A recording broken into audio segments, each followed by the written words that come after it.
What is up, beautiful people? It's Wolf Brother Mythos Cushionata from the channel Frost and Fist, and welcome to this Friday night live stream. And my amazing brother over there. What's going on, guys? Freak here from the channel Frost and Fist, and welcome to the show.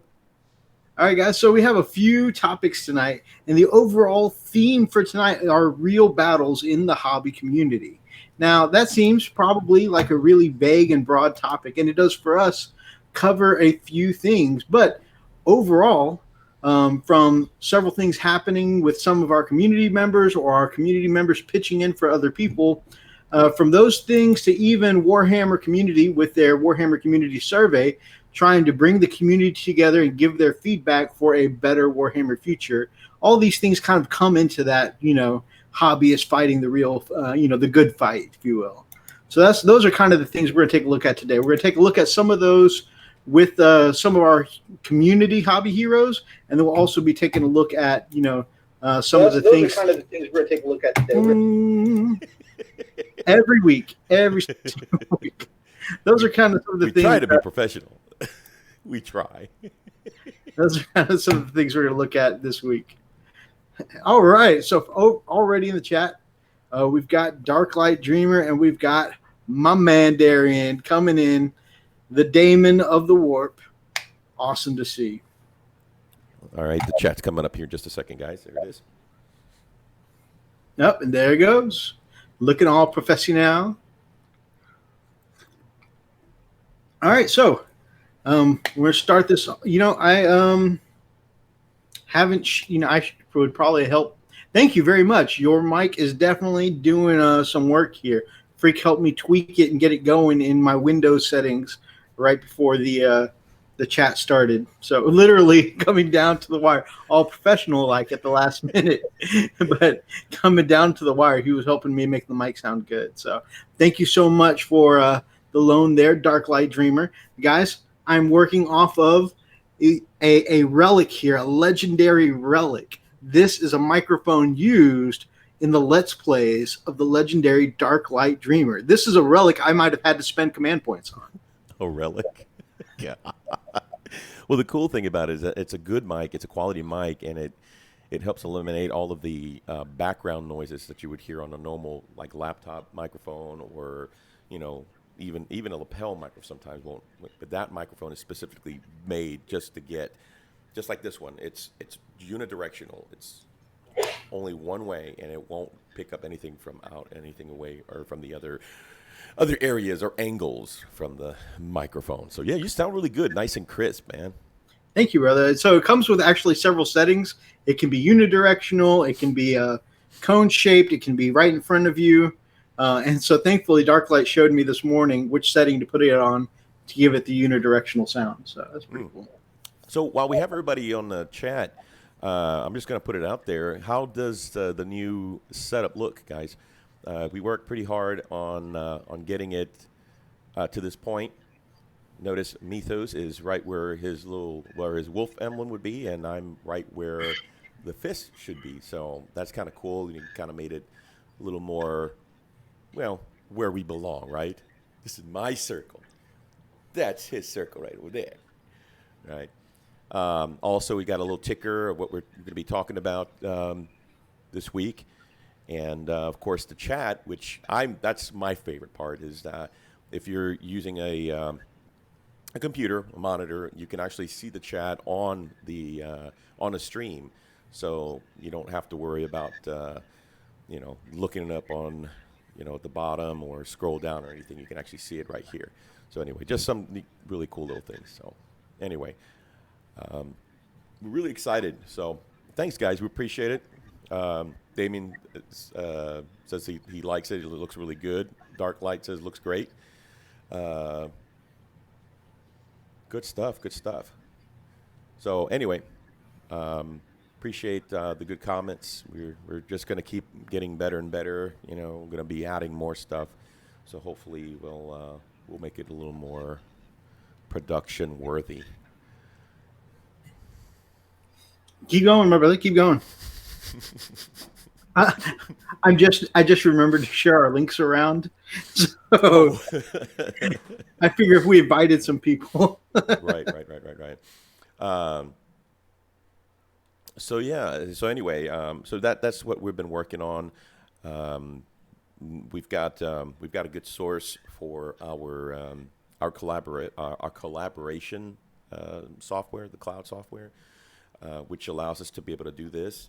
Um, so it's actually working out really nicely. We've got a couple of ideas, other ideas of what to do, all other little things that we can add. I mean, I've just now started exploring OBS. I've never really used it. Um, so creating scenes was one thing, getting it all set up and, having hotkeys, that's another thing. So I had to do a really fast crash course on learning OBS and interacting it, of course, setting it up to make it work with the collaborative stream. So we're actually doing double streaming here, at least I am. I'm actually receiving and sending in UDP streaming, basically talking to Mythos, but I'm also streaming out to YouTube. So that's a feat in itself. So I think somewhere a couple of houses are lighter dimming. People like they're watching Netflix. My Netflix is not working. Yeah, some people are calling Comcast right now. Oh, we're getting a lot of bandwidth issues.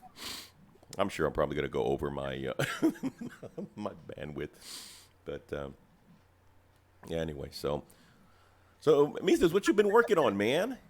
I have been working on several things. First of all, I'm working on assembly. We all know I hate assembly, but I'm working on some assembly right now because I started working on those ghost suits. Oh, where did I put those guys? Oh, they're over there. I started working on those ghost suits that I showed on the channel last week. And as I started to work on them, I remembered I have a whole nother box of those to do. So I might as well do the ghost suits all at once. So I'm in assembly mode, unfortunately. And I figure while I'm doing assembly, I might as well go ahead and start putting together some of those ultras for my road trip here at the end of the month. So that way I can just throw them in the suitcase and do some painting on the road. So did that. Been busy. So I mentioned last week's chat that I'm almost done with my aggressors. And so all I really needed to do was finish the basing and the decals. So I got the aggressors ready to go. 2 guys and then the pack leader. So I'm excited to actually put these guys in a list, see what kind of damage they do. You went bolter or flamer? Bolter, of course. I struggle with the flamer idea because you can't deep strike them like Terminators, and you can't. I mean, they only move 5 inches. So, and of course, the flamers have a short range. So I'm trying to struggle to understand how they're meant to be used because you got to get up close to people to use a flamer. And I think what I've seen most people do in battle reports is use them as a backline guard. So when people come at their gun lines, they're good defenders. But, as a Space Wolf player, I'm always of the aggressive playing mindset, and holding my aggressors back just doesn't sound like a good time. So right now I'm using some of the bolter variant of the aggressors, but I don't know. We'll see if I get into some of the flamer ones later on. That's awesome, man. It looked great. Last week on the stream, I started this guy, my Redemptor, or was that the week before? In any case, I did some more, airbrushed up the gun and the claws. I may have had that done earlier. We've done some test streams, so I can't remember. Yeah, that was on a test stream. Yeah, you were showing me that. Yeah. And I also this week did the river effect there, running through the little mountains before I put the snow in. So that looks really nice, man. I really like how that came out. I like how you transitioned to the purple. The purple for plasma, especially, I love that you gave me the idea for the purple for plasma because there's so much blue on my work already, right? And so looking at my earlier work, like my Contemptor, the blue plasma kind of gets lost with all the blue armor. Right. So I think after I saw you do this, I'm like, that's what I need to start doing because it it really makes it stands out a little more amongst my work. Right. Damon says he's just finishing up his league grind for the day, and he said, "Me, aggressive behavior, what?" I have a certain play style that I'm known for. It is very, very reserved. It's a very reserved play style that I'm known for. And then another road trip project that I've been working on, kind of just in tiny pieces, and it's taken me way, way, way longer to paint up 3 models than it really should have. But part of it's because I was having airbrush issues and stuff. But I finally got these 3 guys done. So this Darklight Dreamer is my representation of you in my army. This is my lead psyker. So I mentioned before, this started because I had a spare set of wings around that I used on my Wolf Priest from a Dark Fury commission. And I said, hey, I want my priest to stand out and have a different jump pack than my regular Space Wolf guys. So I thought wings would be a cool little, like, hey, notice me kind of thing, right? And so I did blue transition wings on my Wolf Priest. For Rune Priest, since they dabble in the warp and the living lightning and all those spells, abilities, those psyker abilities that we're not supposed to call spells. I wanted to represent that not magic by doing purple glow for the wings instead. And I gave for the force weapons or runic weapons, gave them all purple glows too. So because Darklight Dreamer is a katana specialist in real life, I decided to give him a slim blade of this design and put the purple power effects on there. And Darklight says, I heard the guy you based him off of is pretty hot. And then I wanted to have the arm out casting the living lightning. And then it's not going to show up very well on a webcam, but the inside the hand, I did a little glow effect for where the magic is. You can see it. I really, really like the transition. Can you hold it up again? Okay, the transition, especially on the wings, gosh, that is so good. You got it nice and dark, and it really dark light. It just looks really cool. That's Darklight Dreamer, man. And then I gave the long black hair for dark light. And then, of course, something I really know that's not going to show up on a webcam, but for the eyes, I actually painted in some of the purple, then to some of the bright pink to a little bit of white on the inside for the eyes to kind of glow with some of that same spell power. And of course, I did leave, instead of shaving off, I decided to leave some of the Raven Guard markings from the Dark Furies on there, because my idea is that I would call these Rune Priests, I would call them the Ravens of the Allfather, referencing, of course, the birds that Odin would keep, looking to the past and looking to the future. So these are kind of, this trio of Rune Priests here are going to be my Ravens of the Allfather. So it still fits in my Space Viking theme, if not overly wolfy. I still did keep some Space Wolf elements, I gave them wolfen shoulder pads. All 3 of them have Space Wolf heads. So the other priests will have the wolf helms. And because Dark Light showing off that long black hair of his, locks in the wind, he's unhelmeted. And he's showing some of that, raw psychic energy coming out of his eyes and his hands. So I really like how that came out. This one is another battlefield trophy. My Force Axe, of course, is going to be this, oh my God, what's this name for this Egyptian sword that I know until I was about to say it scimitar? Right now? No, it's not a scimitar because the curve is forward. Okay. It's, the guys in chat can help. Yeah, I'm sure they can. If this were a Gundam Wing, it would be a Shotel, but it's a different name. Curvy sword? Yeah, but anyways, so because of kind of the shape, though, I'm going to use it as a runic axe. Compass. And just a bolt pistol to go with it. And I check out the edge highlighting on the helm there. New style of doing these helms I started doing a couple of units ago is just dry brushing white on them and then using Army Painter Blue Tone. And it really just gives it a great blue highlighted look to it. A Kopesh. Yes, thank you, Damon. Yeah, a Kopesh is what it's called. See, I know Shotel is a word for it, but it's not the word that is used in Games Workshop lore and or Black Library lore. The other word is Kopesh. I could not remember it. And it is from the Scarab Occult set. Archer is correctamundo. Hello, good night, or good evening, Archer, my brother. Archer, and then this one, another one with a runic axe. Okay, I love that. And I wanted to have that, that already to the side kind of pose, like he's just got done swinging the axe and now he's jumping forward and blasting face. I did something different with all three of the wings too. So I wanted him to have his wings slicked back like that, right? Like he was just diving in from that swing of his axe. The guy with the Kopesh, I had his wings out wide, like he's slowing himself down mid-flight to get a good swing with that Kopesh. And then Darklight, I actually used a lot, and I mean a lot. And I actually broke one of the sets of wings doing this, but warming it up in really hot water and then gently curving it so the rings gently kind of wrap forward a little bit. And the idea was, Darklight using a mighty, gust of his wings to loft himself into the air while he cast down living lightning onto his enemies. So that was kind of neat, doing something different with all three sets of the wings.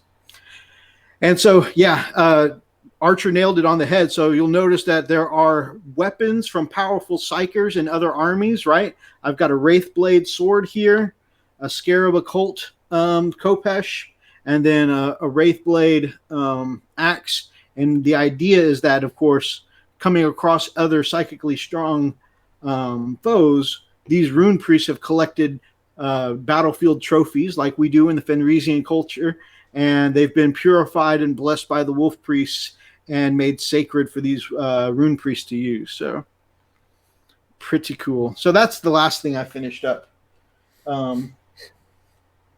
And so I've done quite a bit of airbrushing this week, as you can see. So it's funny because as we went into March, I was like, man, I have 2 models done for the whole year. I was kind of worried at the beginning of March, but now I'm over 33. I think I have 33 now is the last count I had, including those. So I'm trucking right along. That's awesome, man. You've been busy.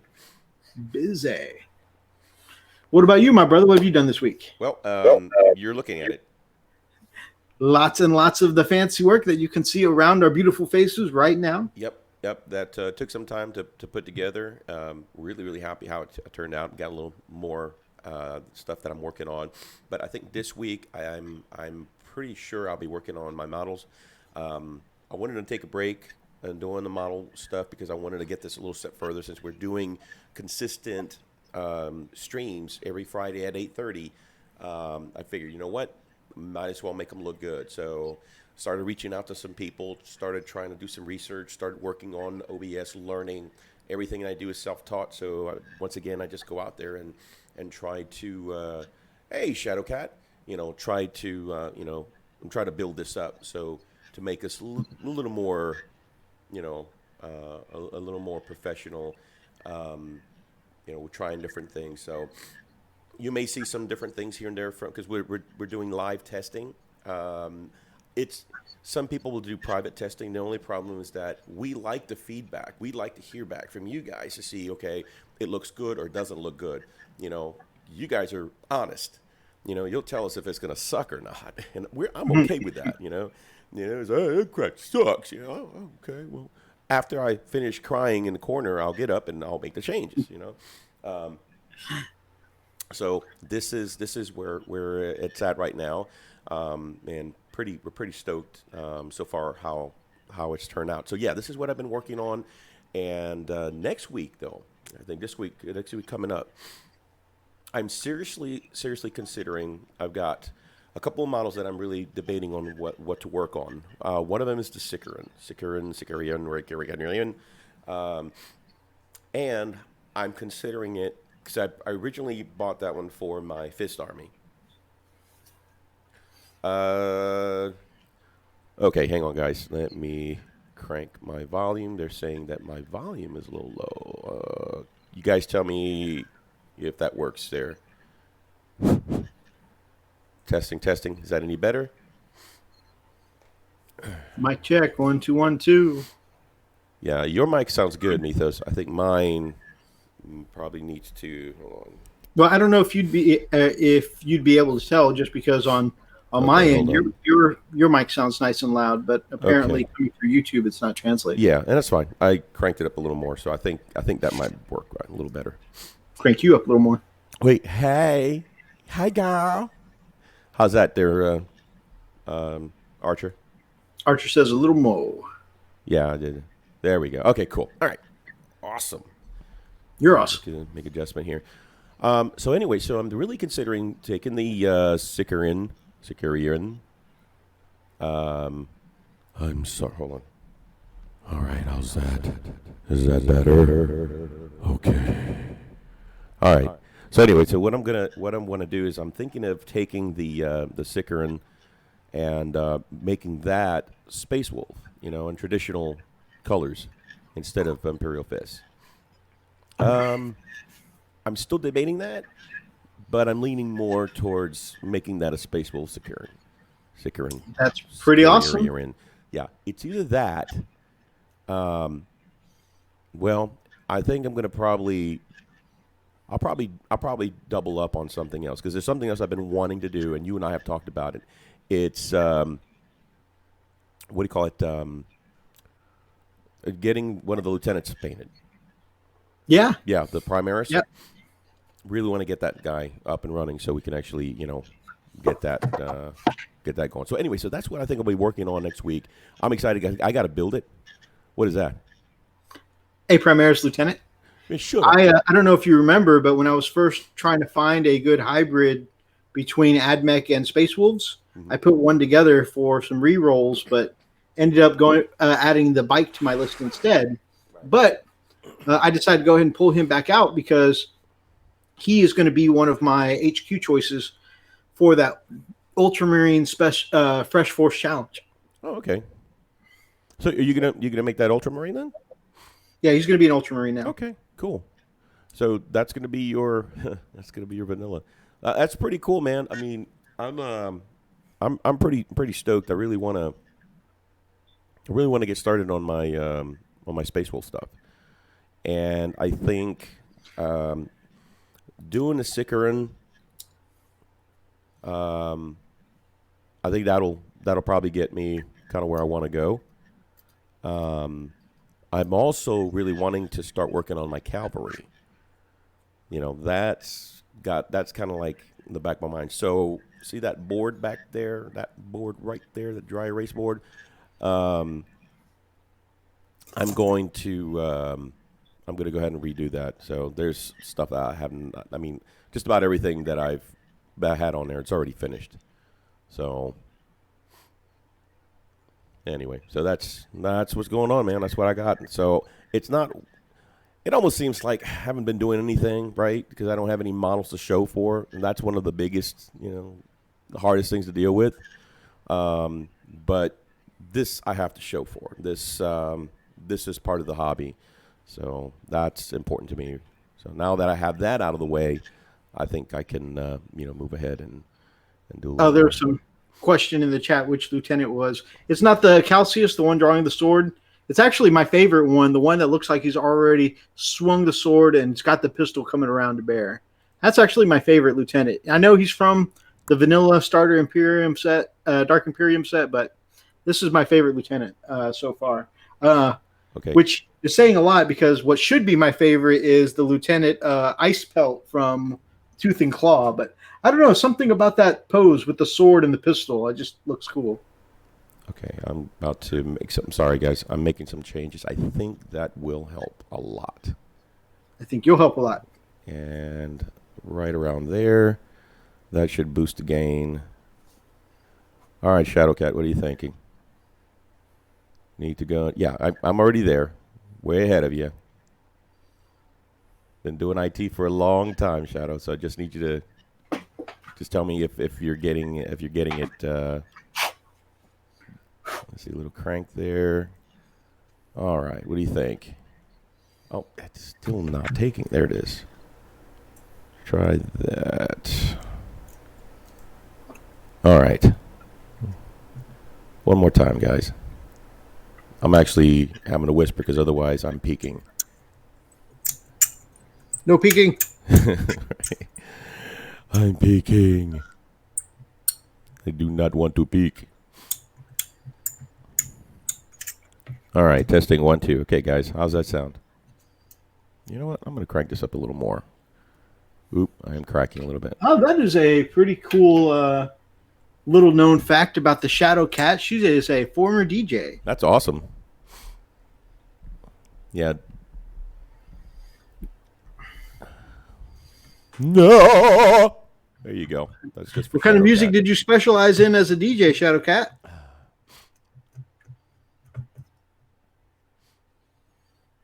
I mean, DJing just about everything, right?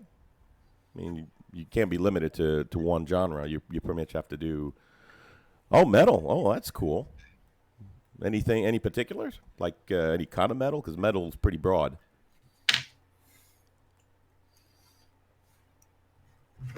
You know.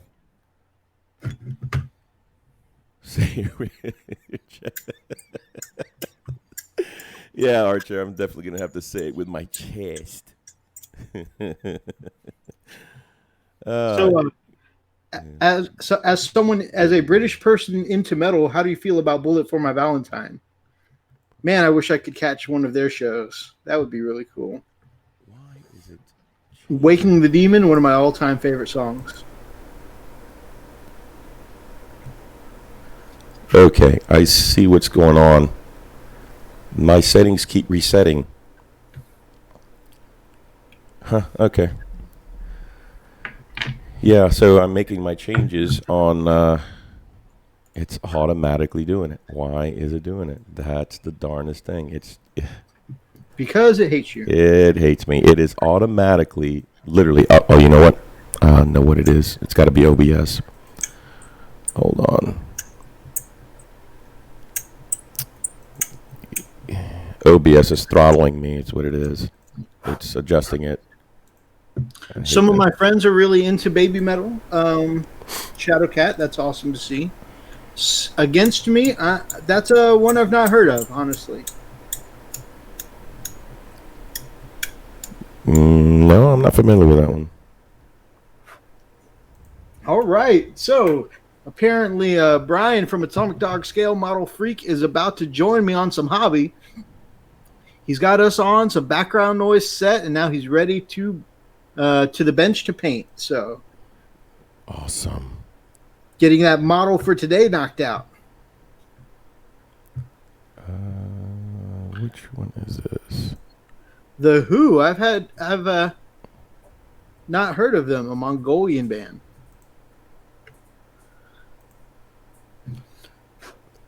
Realtek USB. Skarner in the chat. Good to see you, my man. Between Skarner and Brian from Atomic Dog Scale Model Freak, we've got double orkiness in the chat. What are the chances of that? It's a good thing. It's always a good thing.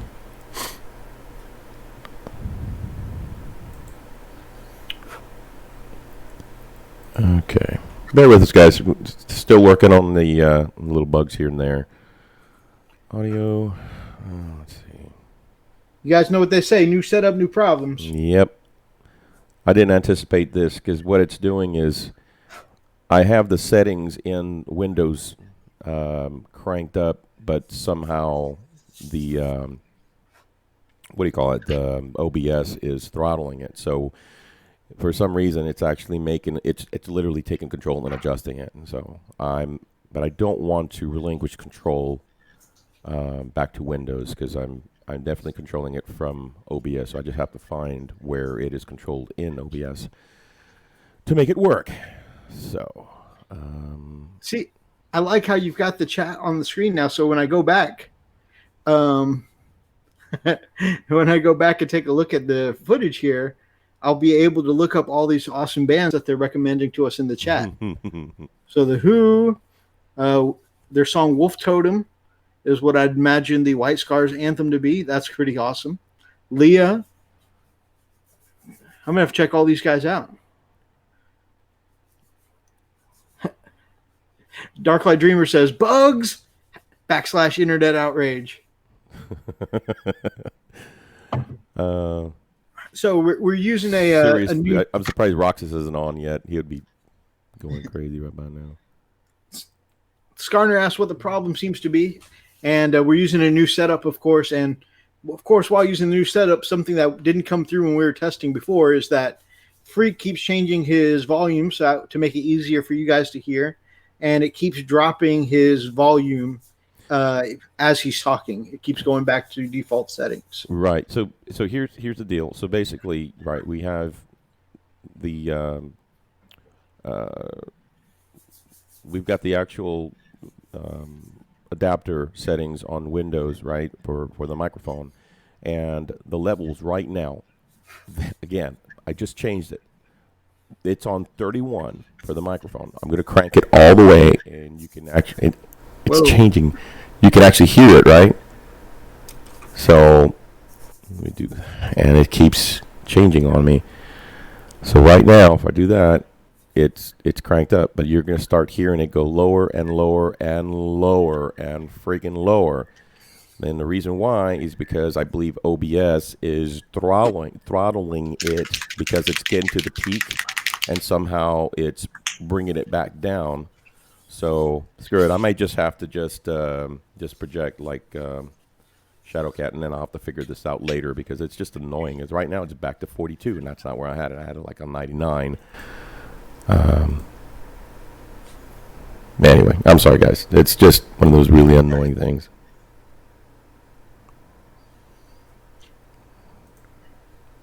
Really annoying. When you had it up loud, Skarna goes, Jesus. Sweet baby Jesus. Jesus? Not Jesus. Oh, that's my gardener. Let's not get that started. Enough people think I'm...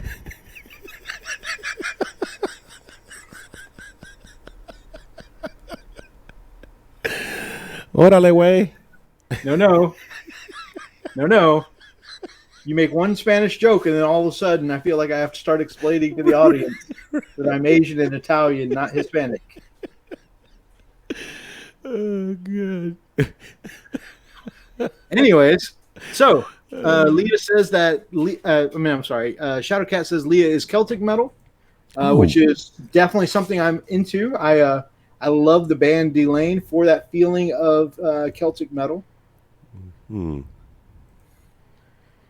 And then Brian from a Talk Dog Scale Model Freak says he's listening to The Who now. Wolf Totem, that's more orky. Whoa. So definitely going to have to do some of that. Man, I didn't know that you were a metal lover, Brian. That's cool to know. All right. So before you started fighting with your sound effects, my man, you were talking about your upcoming projects. You said the Sickerin and the Lieutenant. Yeah, doing the Sickerin is going to get you on the right path. Yeah, I think that, and I definitely want to get that Lieutenant done, and then after that, I think I'm going to work on the Cavalry. Sweet, Fresh Force Challenge, baby. Hey, got to do something, man. But I'm pretty stoked about it. Pretty stoked about it completely. Something really cool that came up while you were away last week. By the way, I hope you had an awesome time. Man, dude, I'm glad I had Steve on the show last week because apparently my commentary is no good when you're gone. I was just like, yeah, we're going to talk about stuff. Some junk. Okay. I don't know. I think because we bounced so many ideas off of each other, my commentary was just off. Let's see if we can make this a little more.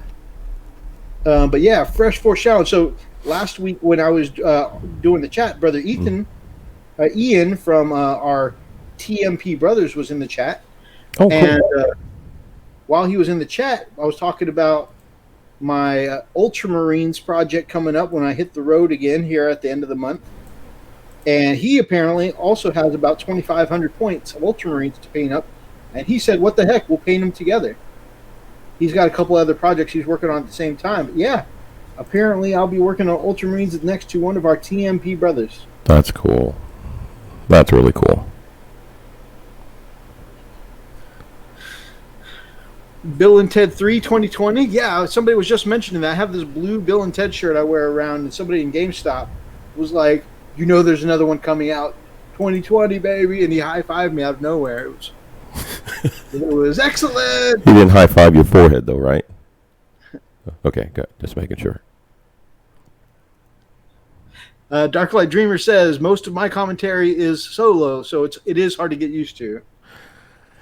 You know, I would struggle with that. I personally would struggle with that because, I mean, I just don't like, I don't like monologuing. I hate monologuing. You know, I mean, that's what makes this better, you know, or easier for me because. You sly dog, you got me monologuing. Oh, God.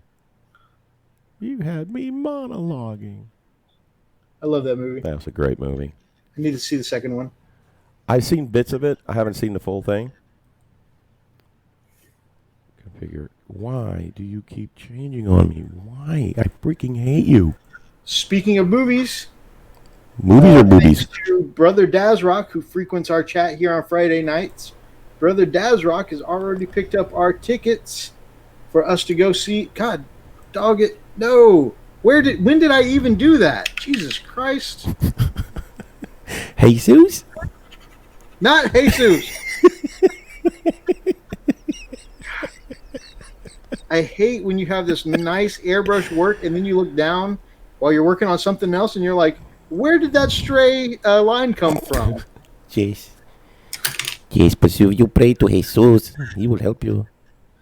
Oh, Shadowcat has a 2,000-point game after the sun comes up. Ooh. I know you have a few different armies. Which one you take into the game, Shadowcat?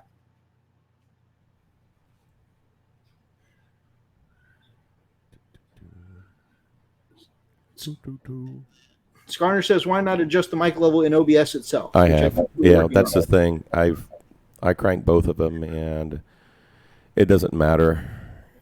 Something is just screwing with. I wonder if it's the same issue we were having before with my mic, because the call has already started. You know, no, this is weird because I'm actually seeing it in real time. I'm like literally okay. I'll go to my recording settings in Windows, properties, and I'm going to the levels. It's at 36%. I'll crank it to 100%, and I have to, speak a little quieter because it's going to blow everybody's eardrums. But as I'm speaking, I am watching it go down depending on my vocal level. So if I really crank it, then just right back down to 36% again. So I don't know. I have to find out where in OBS it's causing the throttle. So I've got a certain level that I want it at, but I don't know. Shadowcat says she's taking the space sharks. Shark attack, space sharks. So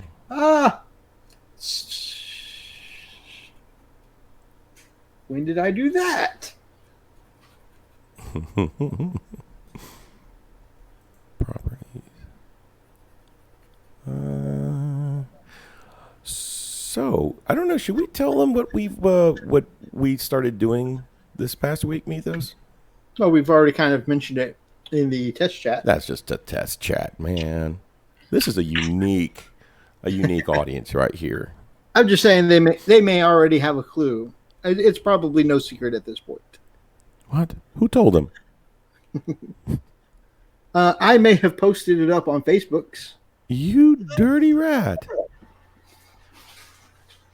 You blew our cover. You may have cover. liked the post.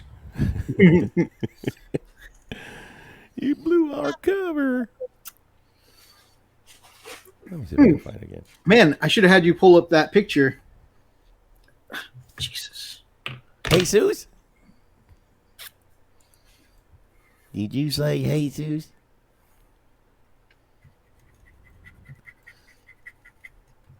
Jesus loves you. Let's see, recording. I would love to, Shadowcat. I would absolutely love to, but, I still need something, and it's been working fine. It's just, again, the stupid throttling is just so annoying. Level, yep, there it is. It's right back down. Gosh, that's so annoying. Disable Windows auto ducking. Oh!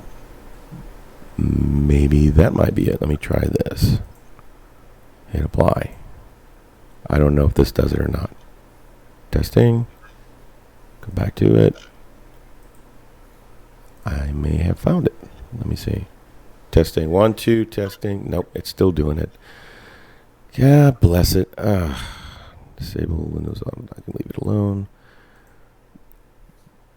Just annoying. It's super annoying. You know, when something is controlling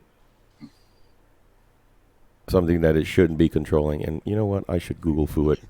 Mythos, you got this for a minute? I'm going to Google foo the mess out of this so I can find out why it's throttling. Ready, set, go. All right. All of our topics that we would, God bless, all of our, man, I have no control tonight. I don't know what's going on. You have Tourette's, man? My brush control is just out the window, which, like I said before, I've been painting pretty decently all week. I don't know what happened.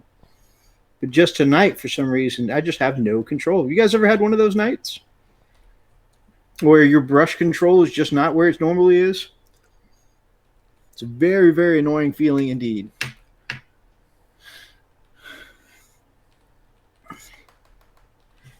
Well, so Shadowcat says she would either just reboot it or reinstall, but of course we'd have to stop the chat for that.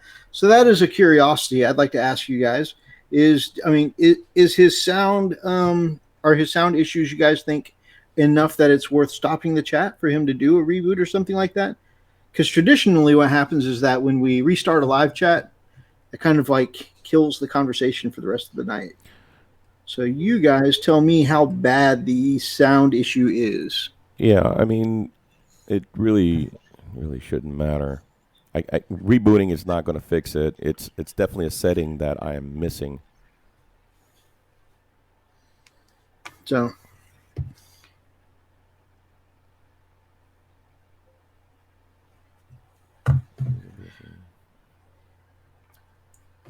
yeah, I've got tickets to see Endgame next Saturday at midnight. I'm super hyped about that.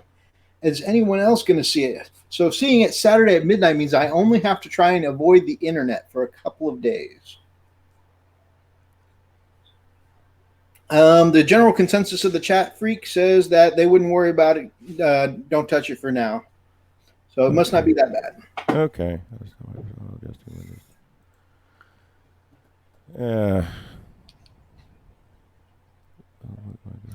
Advance and check allow my application to take exclusive control of the device. Go and check that. Turned up the mic and tried talking on Skype. My mic would automatically adjust itself and would do so. Muting the mic as well as turning down the mic volume from 0. I was like, okay. I know. I'm anal retentive when it comes to stuff like this. Super annoyed.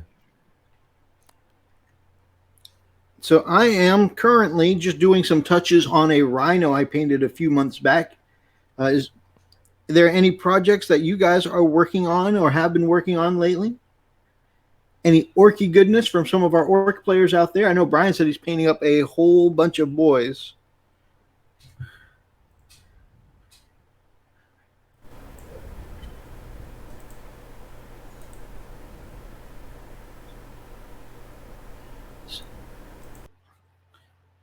Let's see. Shadowcat says she's going to go see the Avengers with some girlfriends, and she's still single. So, you know, if anybody wants to rectify that, you can at Shadowcat down in the comments below. Cool. Skarner says he'll probably get a chance next week. All right. Deathwing Company. That's right. I remember seeing some of your Deathwing Company on the Edict Beer group, and those are looking good. You've done a really good job with that bone ivory kind of effect. All right, guys. I'm sorry to interrupt. How's that? I think I Archer's doing some details on his ravens. Man, that is a respectable amount of projects you've got going, Archer, my man. So far, I've seen some amazing work on your Grey Knight / Thousand Suns. The Blood Angels project you've picked up has been doing really awesome lately. Your Ravens project. Any others that I'm missing that you're working on?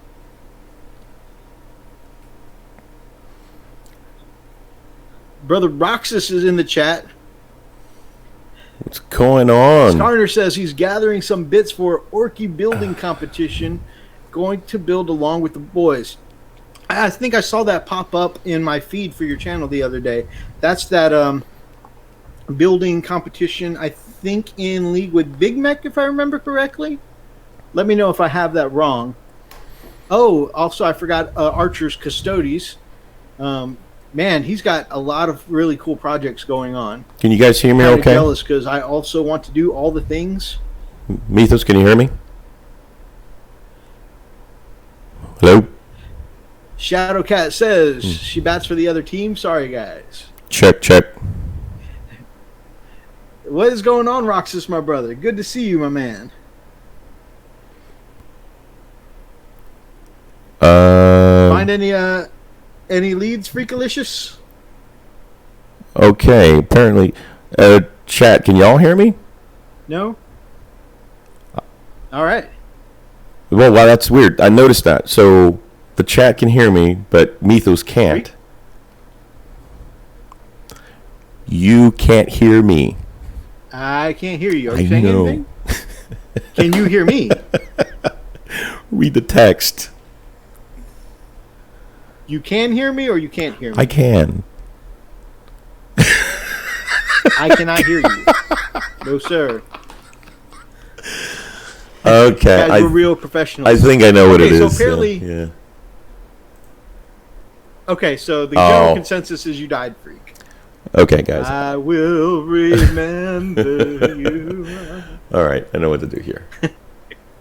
Let's see. Well, so we had a problem earlier in the chat where Freak's mic kept dipping, and now it seems to have dipped all the way to the bottom. It's pretty nice.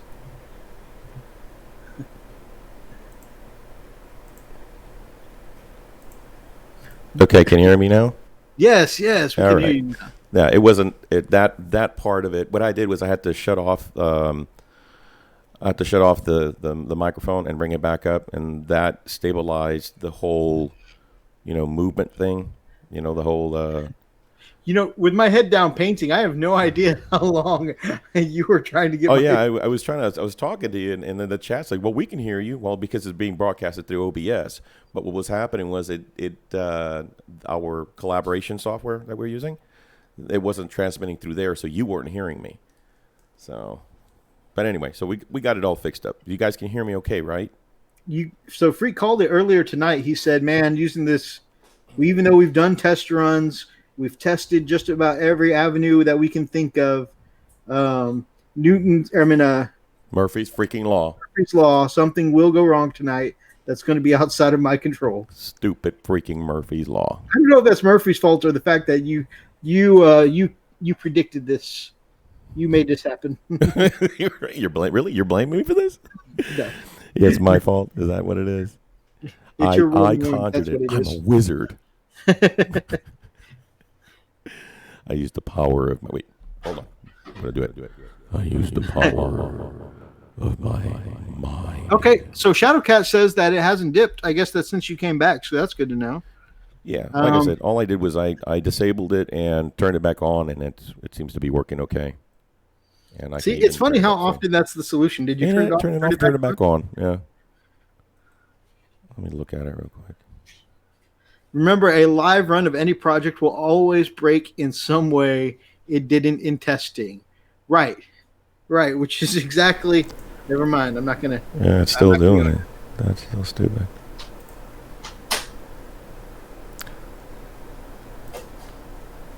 God, we did like 5 live tests of this setup on the streams this week, huh? Yeah, we did. Good old Murphy. Murphy's Law Blues. But not Karen Murphy, because no, I like Karen Murphy. Karen Murphy's good peeps. She's awesome. She's amazing, folks. I'm almost finished with that book, by the way. Say what? I said I'm almost finished with that book. Nice. Pretty. Skarner agrees. You jinxed it, man. No, it's still doing it. God bless it. That's so annoying. Let's just leave it. Yeah, I'm just gonna leave it alone, and I'll just keep raising it whenever it acts out. So. Whenever you act up. Oh my God, it's so annoying. Anyway. What the hell? That's what I'm saying. I just have no brush control tonight. All right, brother. So, you want to jump to our first bit of news? Yeah, let's give it a shot here. Hit me with your best shot. All right, let's see what kind of news we're going to. Go to RGW news. Talking about Karen Murphy, Roxas says, "Much cute, very wow." Don't let her call you. Hear you call her cute. All right, she will throat punch you. Just like a palm top tiger. Okay. Tiny, but fierce. Let's turn this one on. All right, here we go. Another good read is Bruce Dickinson's biography. Interesting. So, I've read through the Dresden Files. Oh my goodness, probably about 4 or 5 times. And Freak's going around for his second read through right now, and he's getting the effect that many of us get rereading the Dresden Files, where you pick up so much more. Oh yeah. Once you know all the answers, you pick up so much more each time you go through the series. That's a sign of a really well written series. Oh my gosh, it's amazing. It really is. All right, so the first thing is, we've talked about this briefly. We're just going to touch on it again, but we talked a little bit before about the release of Sanguinius, and Big Boy is finally coming out. So. Yeah, he's just been released. So there he is in his glory. You know what? At this angle, he doesn't look too bad. No, let me rephrase that. He doesn't look bad at all. I really do like that. I had the issue because originally I don't remember seeing that demon there, so it just looks like he was flying down. But as he was flying down, he landed on something very hard. The original release pics didn't have the demon at first, because it was the sneak peek previews, the pictures that we were looking at, so the demon wasn't there. But now getting to see the whole thing, I like this. It does look less butt pluggy. Yeah, that's exactly where I went with that. It's just like, okay, where is he putting that? Also, I like the spear as a better choice than the sword too. Yeah. Just as a swordsman myself, the angle and the way the wrist looked on the sword, and it all just looked very strange. But this with the spear looks way better. I do like it, man. This just looks really good. Wish we could do different angles. But good old Sanguinius. So yeah, he's out now. So something I touched on, if you don't mind me going back and recapping. No, absolutely not. Last week, something I want to get your opinion on. So this is there is some dissent about it on the internet, but all intents and purposes, to me, this is an absolutely gorgeous model. And the power of how great this model looks, and also how long the wait for this model has been, ever since it was first written down, I think somewhere that,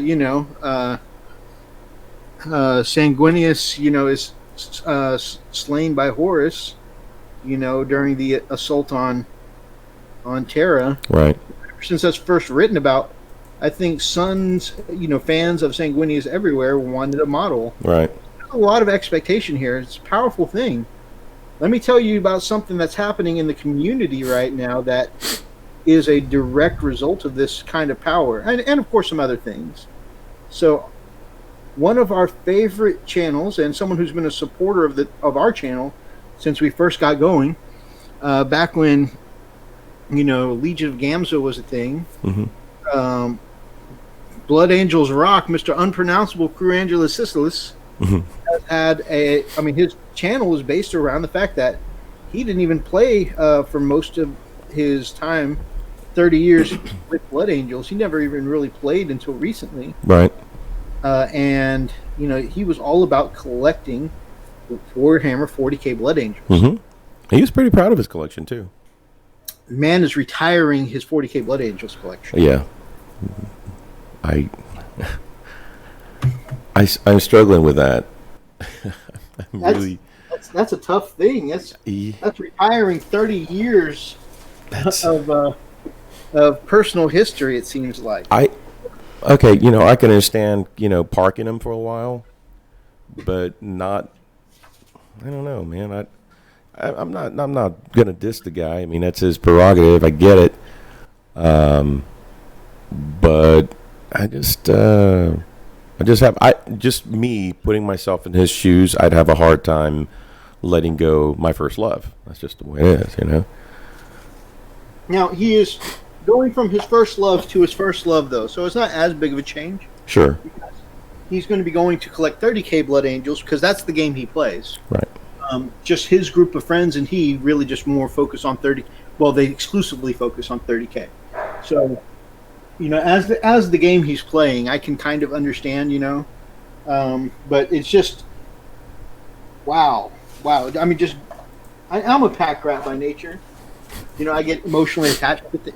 Where the hell is my black paint? I'm just like swiveling around in this chair.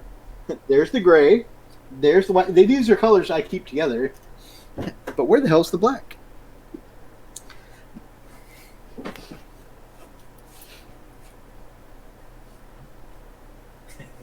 Don't you tell me that's racist. No. Where the heck is my paint? Oh my god. The emotional attachment is real to this paint. Right. Did you find it? I found it. I couldn't find it because it was on the opposite side of my monitor. Oh my god. Professionals here, guys. We've got this. So, anyways, just putting time that kind of. I mean, not just the object itself, but 30 years. Stuff you worked on. Your skill, your effort, your investment of personality. That'd be a really tough sell to me to just be like.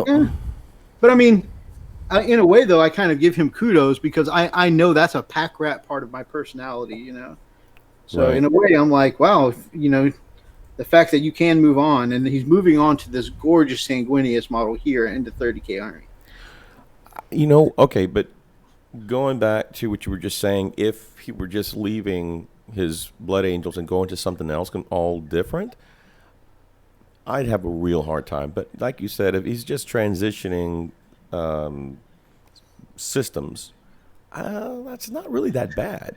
Well, transitioning systems and, of course, the models that he's been working on for 30 years. Yeah, but I mean, he's not getting away from his army. Yeah. Right. So it would be difficult for me, but I can see it. I think it's an easier transitioning. There's an easier transition than just say, okay, I'm done cold turkey. I'm going to play orcs or play Tau. Just saying. Sorry, Roxas. Just saying. So yeah, I mean, I think I don't know. I don't think it's that bad of a change. If he's just going from 40k to 30k, same army, no big deal. Yeah. Now. Yeah. I definitely would have a hard time if he's like, okay, you're going from 40k to, I don't know, playing. God, I don't know anything else. I'd have a hard time with it. Something like that. Yeah, exactly. I'm like, okay, what? You're going from that to playing Age of Sigmar? You done bumped your head, man. So no, I would take issue with that. No, I think that's not too bad. That's not a bad idea. I'm just curious why he decides to go to 30k instead of 40, or instead of 40. That's just what he and his friends play. And I think, what you and your friends do, locally, is a big driver. For instance, I've been interested in Daughters of Cain for over a year, but nobody I know plays Age of Sigmar, so there's no reason for me to collect. Yeah. I know, but there's a lot of other factors that go in there too, right? Of course, the difficulty. I mean, 8th edition, I think, probably is still considerably easier to play than 30k. That's what I gather. I have never played 30k, so I'm just going off of what I hear from others. except if you never really transitioned to 8th edition, and the fact that comparably, 7th edition and That's a good. Yep, they're very close. 30K, use similar rules. Yeah, you're right about that. So there's probably less to transition to at that point. Yeah, that's true. Yeah, I guess so. I mean, yeah, it makes and sense. also, and I mean no disrespect to anyone who plays 30K, but man, so I've noticed that some of the 30K communities I follow, they like hardcore boycott 40K. So if that's what your friends do, or people in your community do, then you're probably going to be less motivated to stick with 40K. Well, that actually leads into other topics that I don't know. Everybody has their what they're passionate about. Unfortunately, people have a tendency to make that passion more of an absolute thing rather than, allowing, others to be open-minded as well. Skarner says he misses the templates of 7th edition, which, templates were pretty cool. Although I know that I'm going to sound like, I'm defending GW or whatever, but I really do feel like the removal of the templates did speed up the game. Skarner says, Orcs is best, Wog. That's awesome. Shadowcat says she's taking her space sharks to face orcs in the morning. That's going to be cool. Shadowcat says, check out Relic Blade. Archer was agreeing that the 30K is 7th edition rules, just with a couple of tweaks, but yeah. For instance, like your attack squads can only take bolters, they can't take a special weapon, right. And just a couple other tweaks to make 7th edition 30K, but it is mostly 7th edition. Sure. Dark Light Dreamer says, what? Descent on the internet? I know, right? It's surprising. Hey, let me tell you something, and this is more of an observation because I watch a lot of Let's Players, and of course one of my favorite is Dark Light Dreamer. Man, I have been watching so much cutthroat between Let's Players and so much dissent. It is unbelievable. And the thing is, when you see the amount of dissent between the folks who do the Let's Plays and us YouTubers that we do Warhammer stuff, it seems like the Warhammer community is a little more friendlier or supportive towards one another, as opposed to these Let's Players. I mean, some of these guys, yes, most of them are pretty cool, but for the most, I mean, I've been seeing some really nasty stuff, and gosh, so I don't know. I was thinking maybe it's just that particular industry because it really is very competitive. Yeah, absolutely. They really, really vie for each other's attention. But of course, I think part of that though is just the size of the fish in that particular lake.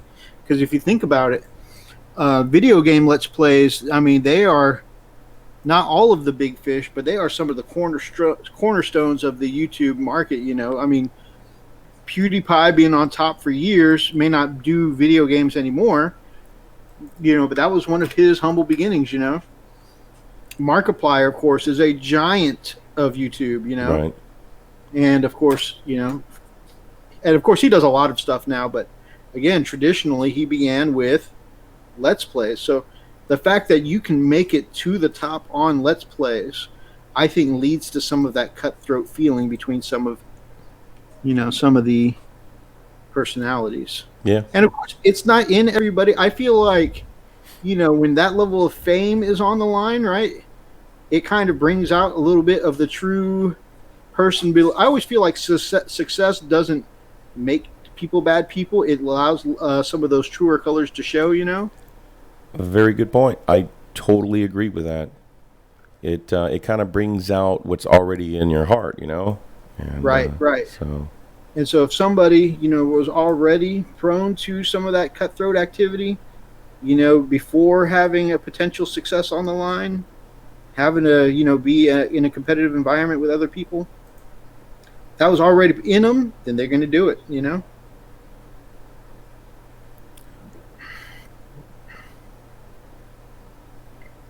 Yeah, definitely.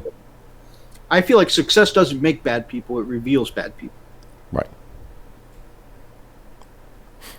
And it doesn't. Dark light. That is something we talk about all the time. It doesn't help that negative news draws more clicks. And don't get me wrong, I think it was like in some cases it's helpful. Like it really helped Bethesda and the Fallout 76 kind of turn some things around, right? And they're no longer in that horrible spot that they were in. Right.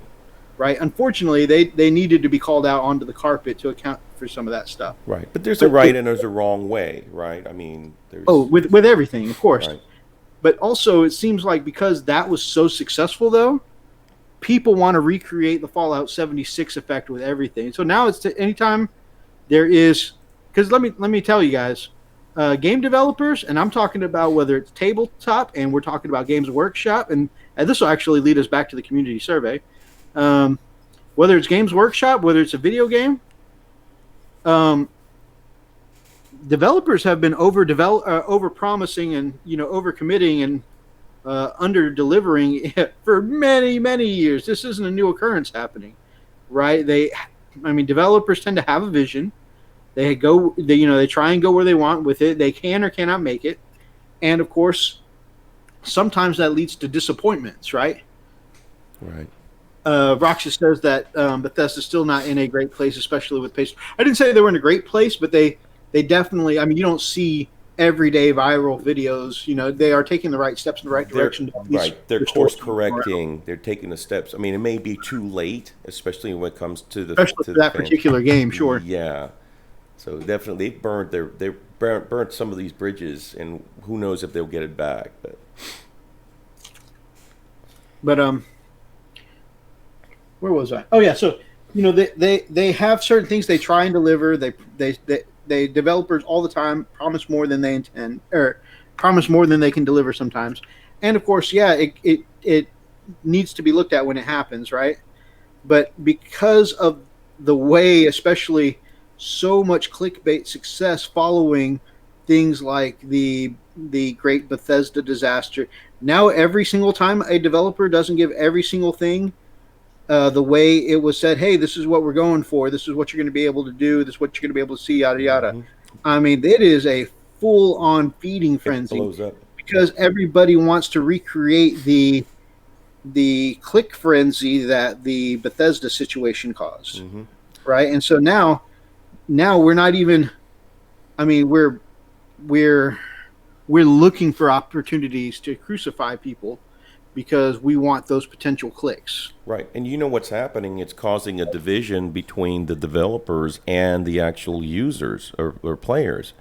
And that rift is getting wider and wider. Yeah, I think, and here's the worst part about it, and I know we're getting off topic, but it's not so much the developers, it's more so the publishers that are putting the screws to the developers, to make games that are infested with monetization and things like that. But again, this is not the forum specifically for that, but that's how that thing went south, where these publishers are forcing these developers to put this stuff for, of course, all for the mighty dollar, right? Yeah, absolutely. But anyway, so yeah, we can actually go to that next. Let's see, where we at here? Where we at? Where are we? Shadowcat's working on needs to finish 5 stormtroopers for Legion. That's pretty awesome. I definitely mad respect to anybody who does a good job with those stormtroopers, because I've recently learned, because I've painted white before, but always as a supporting color. Man, I really learned recently that how difficult painting white armor as a main color in an armor set can really be. So big mad respect to you, Shadowcat. Of course, it's not the first time that I've been amazed by your work. Right now in my box, as one of my Wolf Guard battle leaders is the Gygar Fellhand that you painted up for me. And man, anytime that I've got the blood claws out hunting for blood, they're definitely with that Wolf Guard pack leader, so they don't, go all frenzied out. And it's such a gorgeous, gorgeous Wolf Guard um, battle leader to be leading them. I remember when you did the unboxing, and we could not stop staring. I was just in awe. Just amazing work. Really, really good work. All right, did you want to go to the community survey now? Yep, back to the community survey. All right. So, what's really cool is that developers, like I said, of all types, including our wonderful folks over at GW, sometimes they have a vision that they don't execute exactly the way they wanted to, or sometimes they execute the way they wanted it to, but it's not the way that the community thought it was going to be, or they feel like there's a better way it can happen. What's really cool is that these days GW is more responsive to the community itself, and they ask for our feedback, and they frequently make changes based on the feedback we give them. Not all the time, because I'm still asking for a Brand Red Mall model, but anyways, that's neither here nor there. I mean, the fact that though that they do take the time to seek out, counsel from their own players is really, really good to see. So, one thing I wanted to mention is by filling out this survey, and I really encourage all of us to go who actually play the game. And, I'm doing it right now.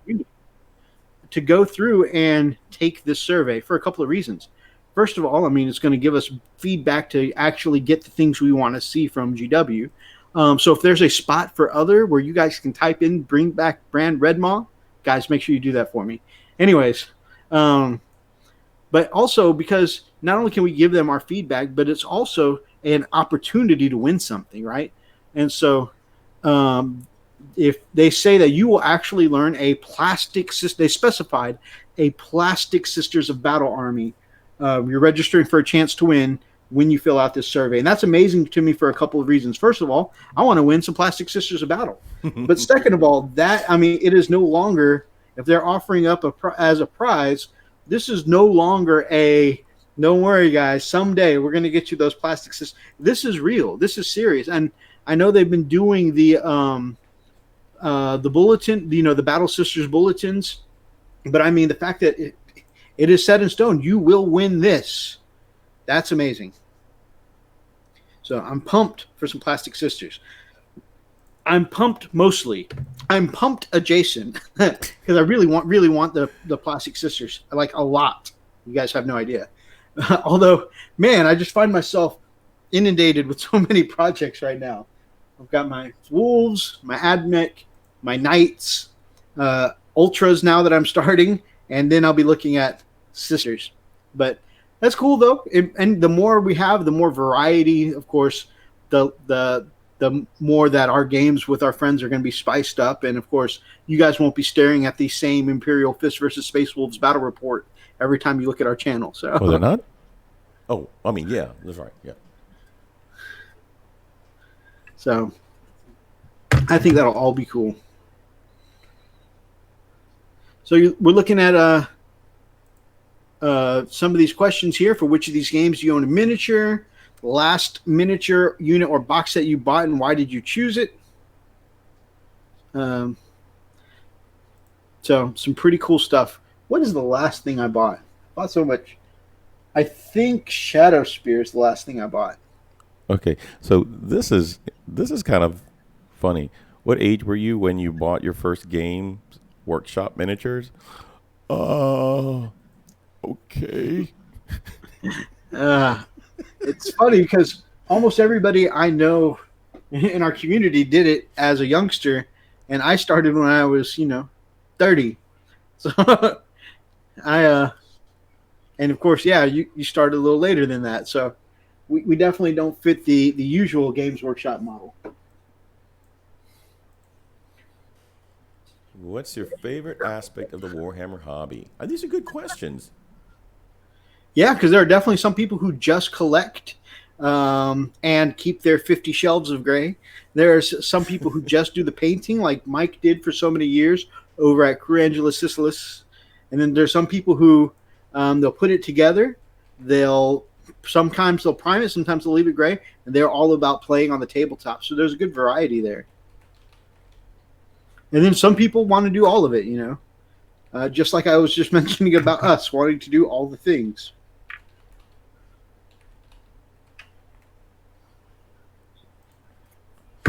What do you like most about our products? They look cool. They be badass yo. Put it that way so that we know it's coming from America. America.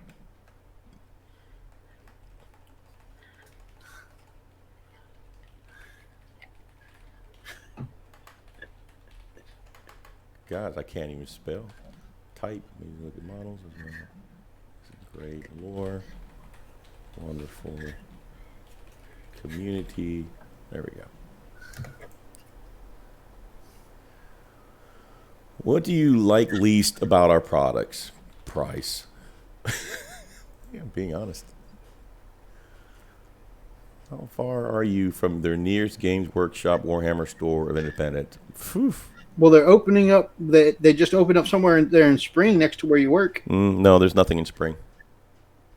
Are you sure? Yep, positive. Checked. There's two in there's one in Houston, which is the one in Westheimer, and they're opening the brand new one in Kingwood, and there is another one east, like off of Katy. Those are the only ones that are in the Houston area. I wonder what those managers at the local store were talking about. I don't know. There's no Spring. I'm excited though that they are building the one in Kingwood. Oh, I am too. I think that's awesome. We need one up north. Although it's funny because I have all of my not all, but so many of my models are customized by like Spellcrow and Cromlech. All these custom bits to make make my Space Wolves look extra cool. So I feel like I could only actually take my AdMech army in there. The rest they're going to be like, those aren't Games Workshop models. But I like putting all the extra cool little customizable bits on.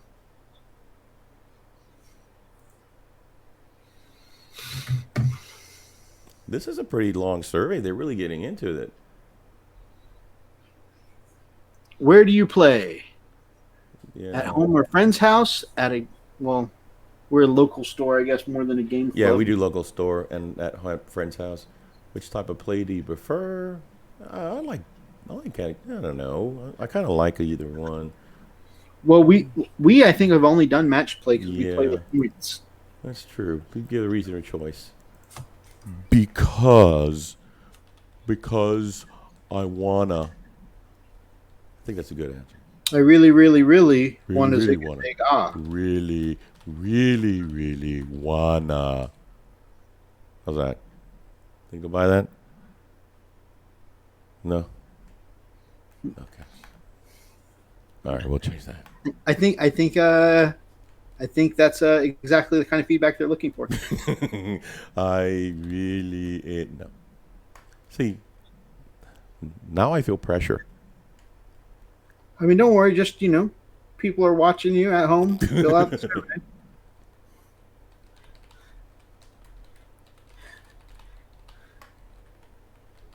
All right, so I wonder I wish there was a way of seeing how much progress you'd made through this, so we could know. There's a lot. Oh, you know what? It's right here. Look. So I am right here. Huh. So you can see the. Oh wow, that's a really long. If you're only like a fourth of the way through it. Yeah, it's actually going pretty fast. How much time do you spend engaging with each aspect of the hobby in a typical week? That's very interesting.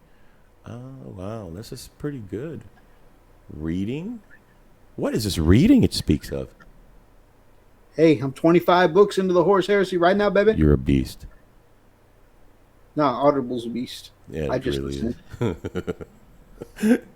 Oh, pain. Honestly, I feel like Audible's the only. Don't get me wrong. I love what I've experienced of the Horus Heresy book so far, but honestly, I think Audible may be the only way I would have been able to experience these because especially with my ADD, when there's not a lot of action or something going on, I get bored very easily. And my brain will just shut down and stop paying attention. Right. And there are some more drawn out parts in the Horus Heresy, but the fact that I can just put it on and listen to it while I'm driving or whatever, that to me helps me get through those Horus Heresy books.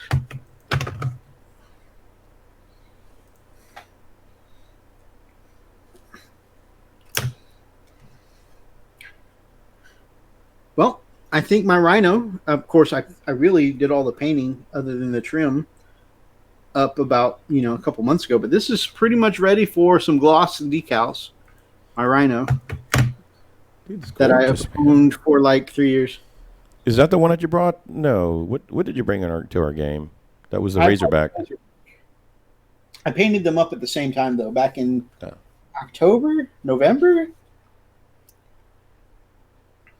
But this was just missing the details. Gotcha. Razorback's around here somewhere, too. It needs to box. Be glossed up in decals and then matted back down as well.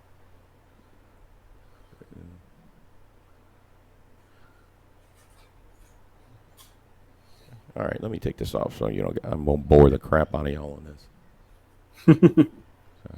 So that brings me, now that we're going to have the chat box back up, that brings me, I want to ask you guys, so you've seen some of the questions. What's some feedback you would give to Games Workshop? Some changes in policy you'd tell them you'd want to see, some just in general stuff you want to see from them or changes in their practices. What would you guys give to Games Workshop as your feedback?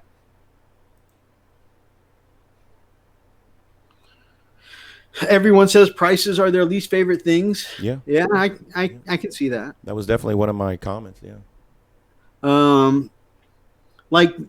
In general, in general, I see the price is what it is. But the fact that an assassin is almost as much as a whole squad of soldiers, that's just crazy to me. Hey, Freak, say something? Hey, I was saying something. Okay. Why? What happened? Oh, no, just on screen, for a second, it seemed like you were talking longer than the delay, but the delay was just longer than I thought.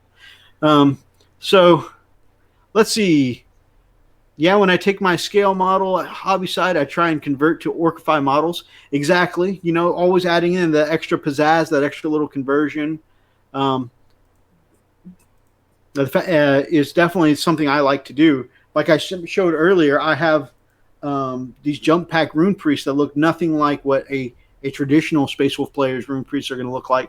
But I just like doing, conversions and stuff like that. That's going to make it look interesting to me. Archer says he also wants to do all the things. I know I'm a hobby butterfly, so I have that same problem. We talked earlier about when we got into the hobby, me at 30, you a little bit, just barely past that. And Skarner says he's been at 8 since age 9, way too long. We're not going to read Archer's comment after that. Skarner said right price. Yep.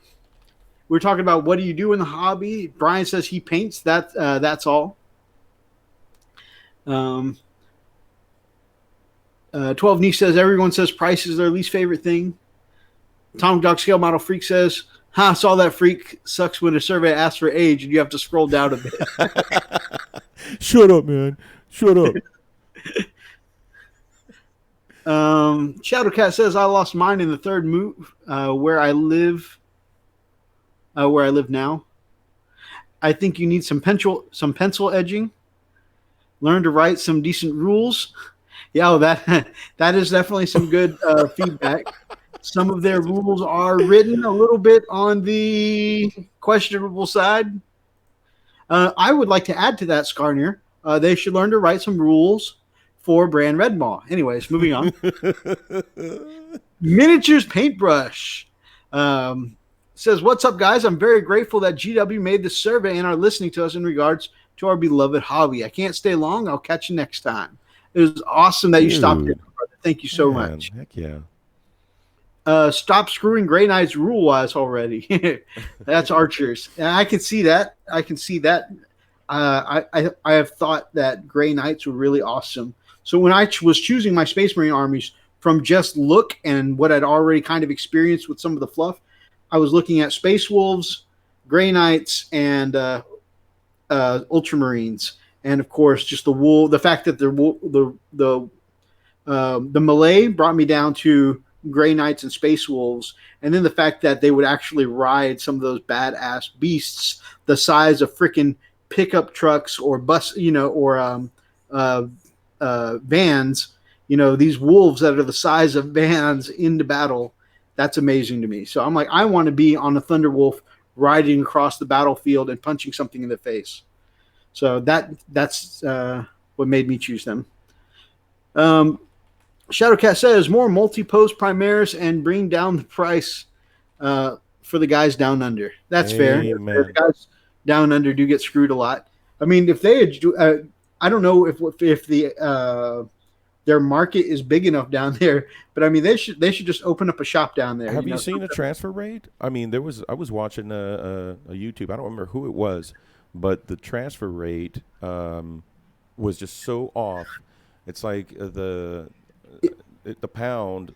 Okay, for what you pay for in the UK and what you pay for in Australia, you're talking about major discrepancy. I mean, it's like $10 or £10 more than the UK. I mean, it's really bad. That's crazy. Yeah. And that like I said, I don't know how big their market is for it, but they should almost look up at setting up a smaller factory there and just pushing them out there than charging that ridiculous, because they say in many cases that the shipping is, depending on what they're ordering, often the shipping is more than the product they're ordering from Games Workshop. Our brother Lars, master of the Sisters of Battle and the Orcs, stepped into chat, said, just got on here, still haven't finished the survey. I need to take it myself, man. I really hoped to take it before tonight's show so I could talk about it a little more knowledgeably, but I just didn't get around to the time this week. This week was kind of crazy. Archer says he loves the models, but the rules are so bad and overcosted. I know. Grey Knights look amazing, but yeah, they get wrecked all the time. And I think because they were so strong psychic-wise at the beginning, like the smite spam Grey Knights at the beginning were killing so much when they got nerfed into the ground. I think they kind of got this. Unfortunately, they suffered the same way my Thunderwolf Cavalry did. They were strong. They gave people some really bad gamer rage, and because they caused so many people to rage about it, unfortunately, they got slapped with the nerf stick so hard that GW doesn't seem to really want to fix them. They just want to push aside that mistake that unfortunately wreaked so much havoc on their meta for a little while. Right.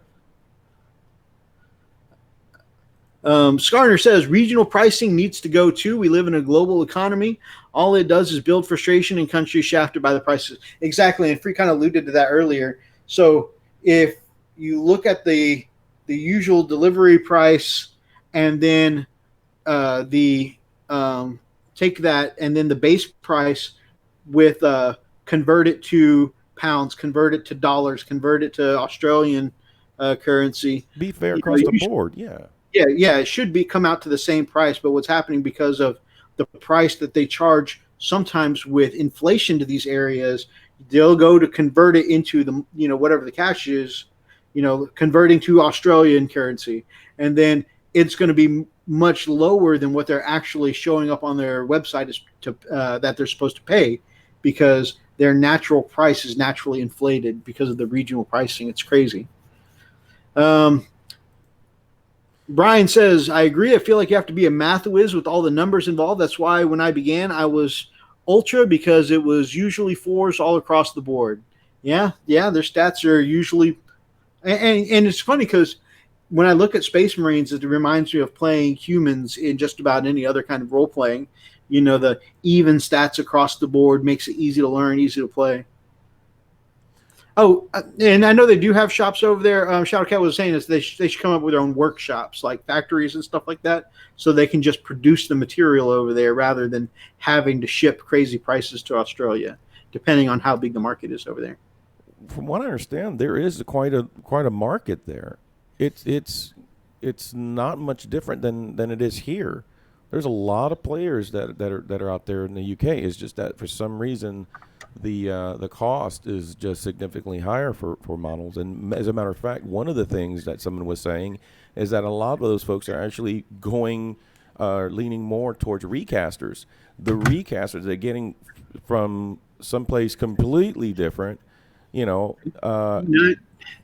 that we're supporting, right? Or, I'm just explaining what's happening. What a lot of them are going into. Shadowcat hit it right on head. China, that's exactly right.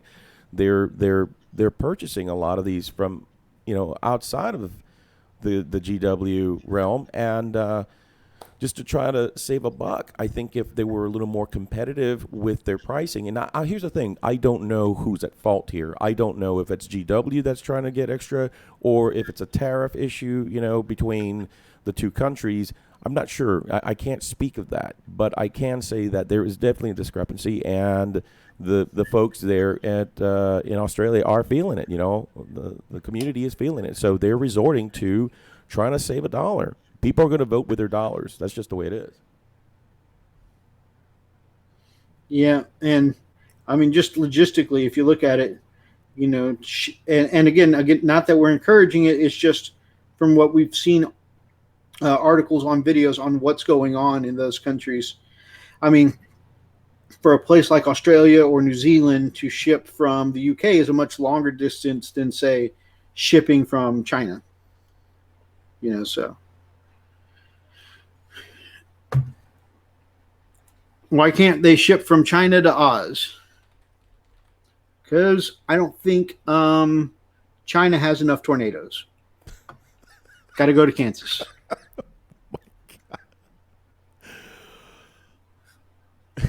Just the fact that you said that with a straight face. There's so many things wrong with you. You knew this. That's why I love you, buddy. All right. So, survey is a great thing. Y'all go on there.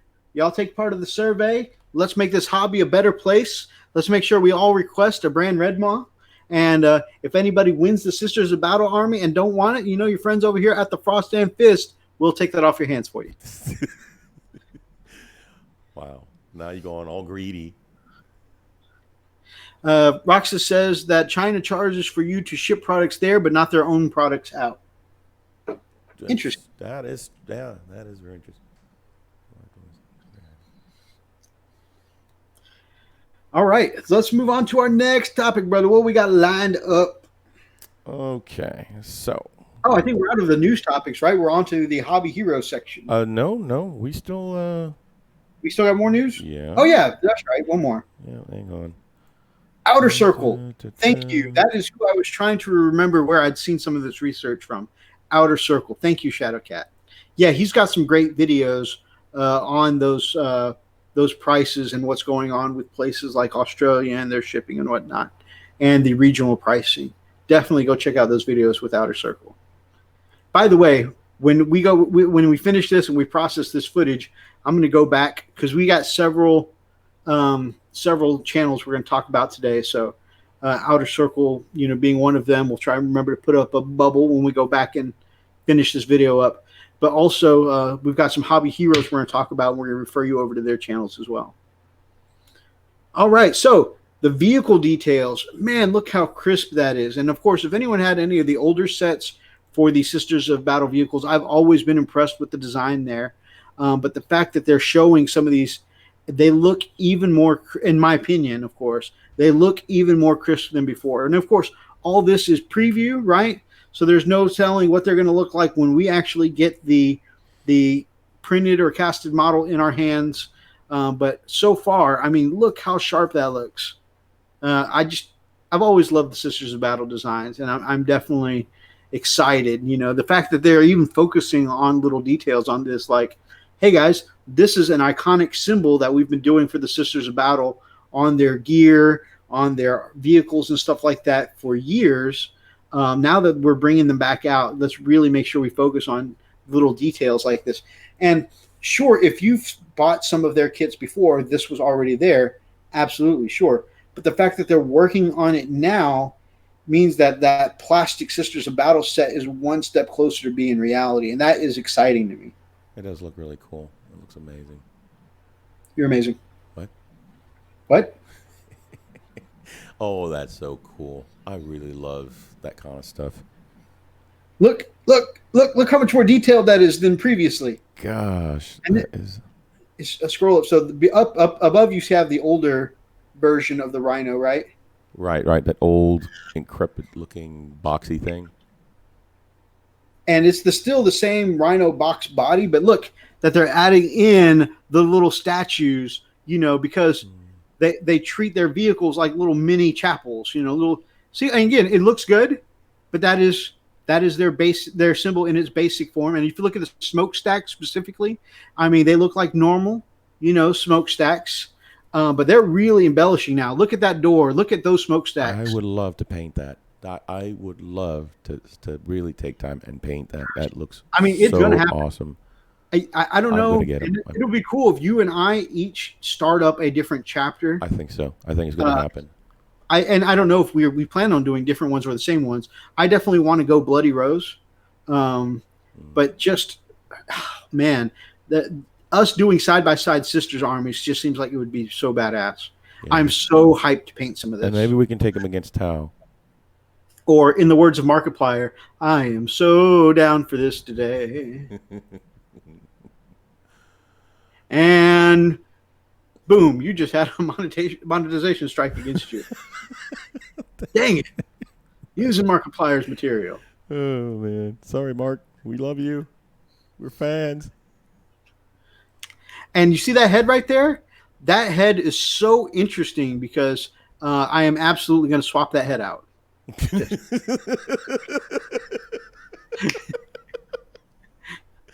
And that seems like the kind of thing that one of our buddies in the chats will say, hey, you said you weren't going to use that head, you're doing a head swap. So that'll probably end up going to one of our awesome friends. That's kind of what we do with our friends, is just swap bits around. Giggity. We just swap bits around. Whenever one of us finds something interesting, or if one of us comes across a detail that's like, man, I'm just not digging there. I'm not feeling it. Just like I ordered 3 or 4 sets of the Forge World Grayslayers upgrades, and the little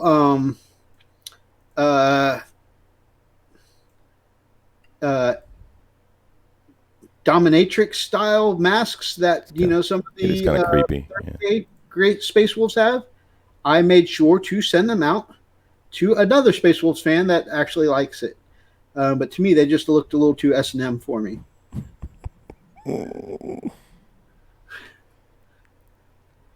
But yeah, so stuff like that. That head's a little too freaky for me. I'm probably going to do a head swap. It does look kind of weird. I don't get it.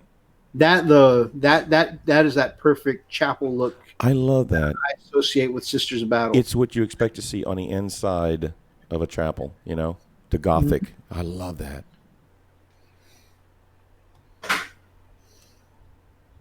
Very, very nice.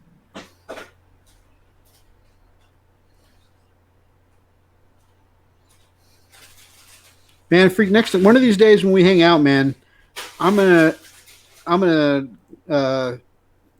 sit down with some of the entries from the Beta Codex that the sisters have, and just kind of go over with you what some of the different chapters are of the sisters, just to see what tickles your fancy, what catches your interest. I definitely like that. Yeah. I have definitely already, like, as soon as I saw the book cover. And, of course, finding out that their playstyle is right up my alley. They're aggressive, let's bust some face in melee kind of playstyle. Really, the fact that suits my playstyle is awesome. But from the moment I saw their book cover, I was like, and that's what I'm doing. Order of the Bloody Rose. All right, that's settled. Was it because of the aesthetics? Yeah, just the aesthetics. Okay. And that's honestly, that is like 80% of how I decide anything. Ooh, that looks cool. That's what I'm doing. I'm not too far from there. That's pretty much what I do. That's how I got stuck with the Imperial Fist. Like, ooh, yellow. That looks cool. Ooh, shiny. That's the kind of guys we are, guys. Ooh, Yeah, shiny. very, very vain. Ooh, I saw a squirrel. It was doing like this. Squirrel. If you guys catch that reference, you guys are awesome. Or terrible. One of the two. Probably both. Okay. All right, so, yeah, I definitely am super pumped for this. I really love these designs, guys. Let us know down in the comments below what you think of this week's Battle Sister Bulletin, this design set release. Especially you, Lars. I know because you are the premier sister battle player I've ever seen play. So I'm really interested to hear your thoughts. And I've showed him off on the channel before, guys. But you guys should see his purple and black system battle. They look pretty amazing. You look amazing. Especially for the older Peter cast, you know. Not a lot of people like them. Not everybody has the potential to take those old casts and make them look amazing. All right, I'm doing it, Mythos. I'm doing it, Mythos. Bring back Bran. Yes! Red Maw. I love you. Exclamation, exclamation, exclamation, exclamation, exclamation. So, let's see. Lars says, all my rhinos and immolators are the old style, so I guess they will fit in. It amuses Archer that they're the Demio style rhinos. The new ones look good. Awesome. Sconner says it's not 40K if it's not covered in skulls and gothic junk. Just like Chaplain Emo. Warhammer, the community page did an article about the Skull Taker and said, is this the most Warhammer model ever? And freaking I disagree. The War Games release Chaplain, we call War Games Day, something like that. We call him Chaplain Emo, and that is the most Warhammer model ever made. Kid you not. In fact, if you could Google that freak and bring it up, I'd like to show you the most Warhammer model. It's going to be on the fly. A Chaplain, exclusive Chaplain. I almost typed in Chaplain Emo. Chaplain Emo. Oh, my God. Okay. Lars says they look great. I hope they stay with the elaborate style. Me too, my man. Roxas knows the reference. He says, I want to be a mongoose dog. Lars says he'll reserve judgment for when the penitent engines come in. I definitely agree because the penitent engines I love ever since yours took out my Wolfen in a single round of combat. I have so much mad respect for your penitent engines, and I love them on the battlefield. I definitely want to get me some of those. You have definitely inspired me to get some penitent engines. I just don't like the look of the model, though, that much. So I really hope when they come out with the new penitent engines, they look fantastic. Huh? What was it? I said penitent engines. Lily over there said penitentians. That's awesome. Penitentiary. Hey, was it a Forge World? That was a Forge World, wasn't it? Chaplain Emo. Chaplain Emo? It's a Games Day release exclusive. So I usually just type it in Games Day 40K Chaplain. Shadowcat says nuns with guns. Oh, Lars also says the penitent engine is, or the penitentian, as Lily says, is clunky. Yeah, because it is a massive, solid piece of metal. Like, if something the size of a current modern day dreadnought, but made in pewter. Like, you could literally fling it at someone, you know, to deal damage. Someone busts in to your game's workshop, you know, guns waving, demanding all your wallets and money. You could actually throw the penitent engine at the robber and put him down for good. Like, that's how clunky and heavy it is. Oh my gosh. I can't find it. Now watch somebody get shot in the news. They say, well, I learned on Frost and Fifth I was supposed to throw this at them. Show us how you did that. Okay. Lars says, yeah, it could be lethal. It absolutely could be lethal. I remember one time that I killed it with something. I think I just threw everything I had at it and killed one of them. And after killing his penitent engine, he asked me to hand it to him, and I had to like double check myself when I went to pick it up because I was expecting to scoop it like a lightweight dreadnought, and it didn't budge at first. I had to like actually reach over, and get a good grip on it and pick it up. Shadowcat says cause of death a 40K mini.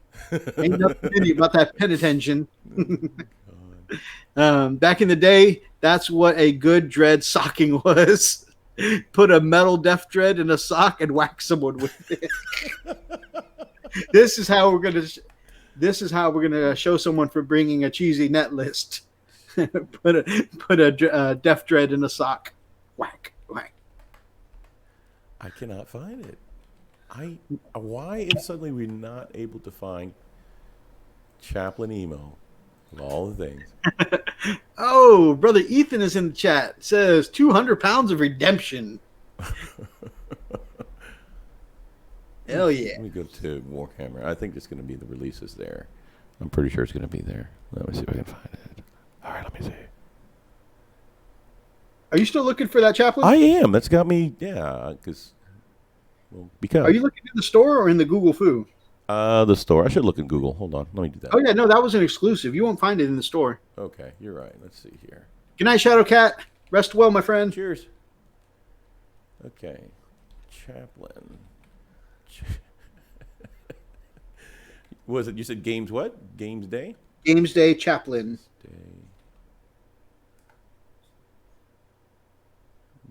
I should probably specify. Oh, no.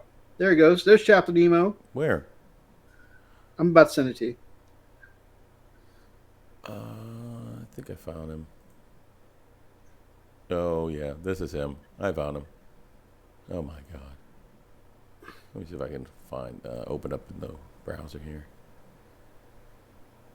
Okay. I think this is it. I'm going to have to, let me see. Hang on here. GW News. Let's try this one. Two.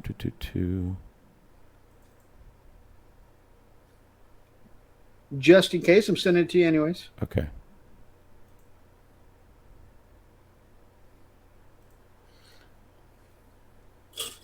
All right. I believe it's X guy right there. Let me see. Is that the same guy? Oh, no. That's different.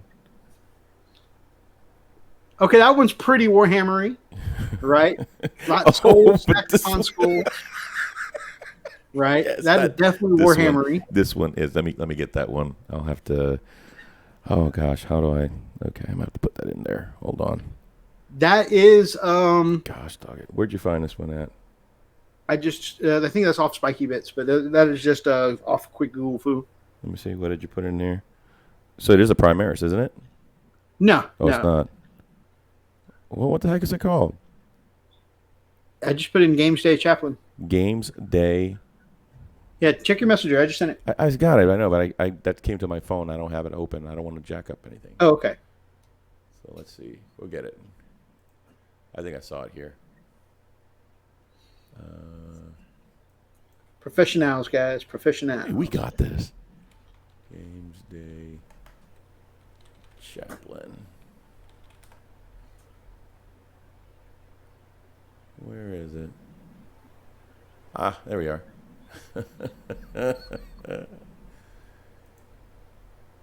Okay, right. Let me see if we can open it up. Come on. Oh my goodness, yes. Okay, I remember this, and you got that's Chaplain Emo. Yeah, yep. And you got extra skulls to put on. That is the most that is the most Warhammer model to me ever. Okay, you got skulls on top of skulls, holding skulls, written by skulls, for skulls, and extra skulls on the side. Emo. Some decals just in case you didn't get enough skulls there. Yeah, to me, that is the most Warhammer model ever. Like, that to me iconicizes everything about the grim, dark, gothic aesthetic. Very edgy. Hi guys, I'm Chaplain Emo. I'm gonna pray for your deaths.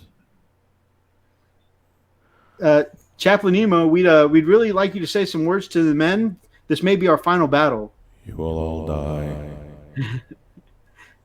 You guys are probably all looking for some kind of meaning to your death out there today, but Just go your to the death is light. going to be empty, like my soul. My soul is dark, and so will be yours. For the Emperor, guys. Like he gives a damn.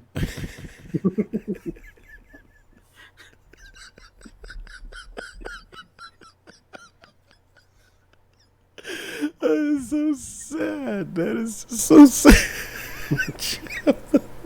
Please, Chaplain Emo, give us some words of encouragement.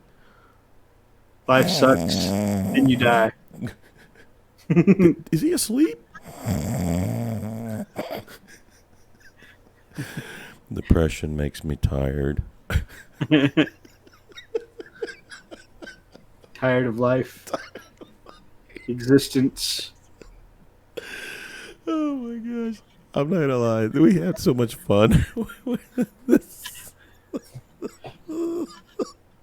You cannot fit another skull on this model. You just can't. Yeah. That's what the stickers and decals are for. Yeah. If you find any open surface area, they want you to stick it to it.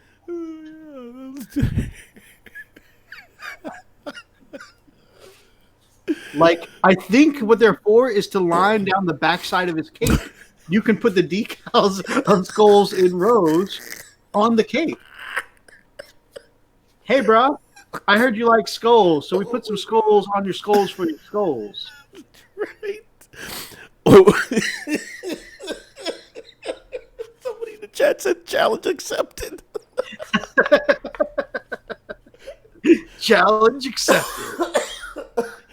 Oh my god. Oh, you know what they could have done? Oh god. They could have put him on like a Mount Skull base. Right. Or they could have gotten the box of skulls from the basing set skulls, like Richard just bought, Oh yeah. and just piled them like a hill on the base. That would have been amazing. God, yeah. I'm wondering. I haven't seen the back either. I'm no telling what. Give us your votes down below, guys. Is this the most Warhammer model ever made? I think so. I'd like to challenge you guys. Actually, you guys can either answer down below or even do a response video. Tell me what you guys think is the most Warhammer model ever. I'd really like to know. For me, Chaplain Emo, 1,000%. 1,000%. That's the number of skulls, incidentally, on this chapter. Oh god. You see, you know what? And they think that this is really, really ancient or very old, right? Been around. No, it's probably a very edgy teenager. Yeah, that's what I was thinking. Chaplain Emo is an edgy teenager going through his metal phase. He's on his way to a mosh pit, you know. And he's not like those of us that found rock or metal and stick with it. Right. No, it's just his edgy teenager phase.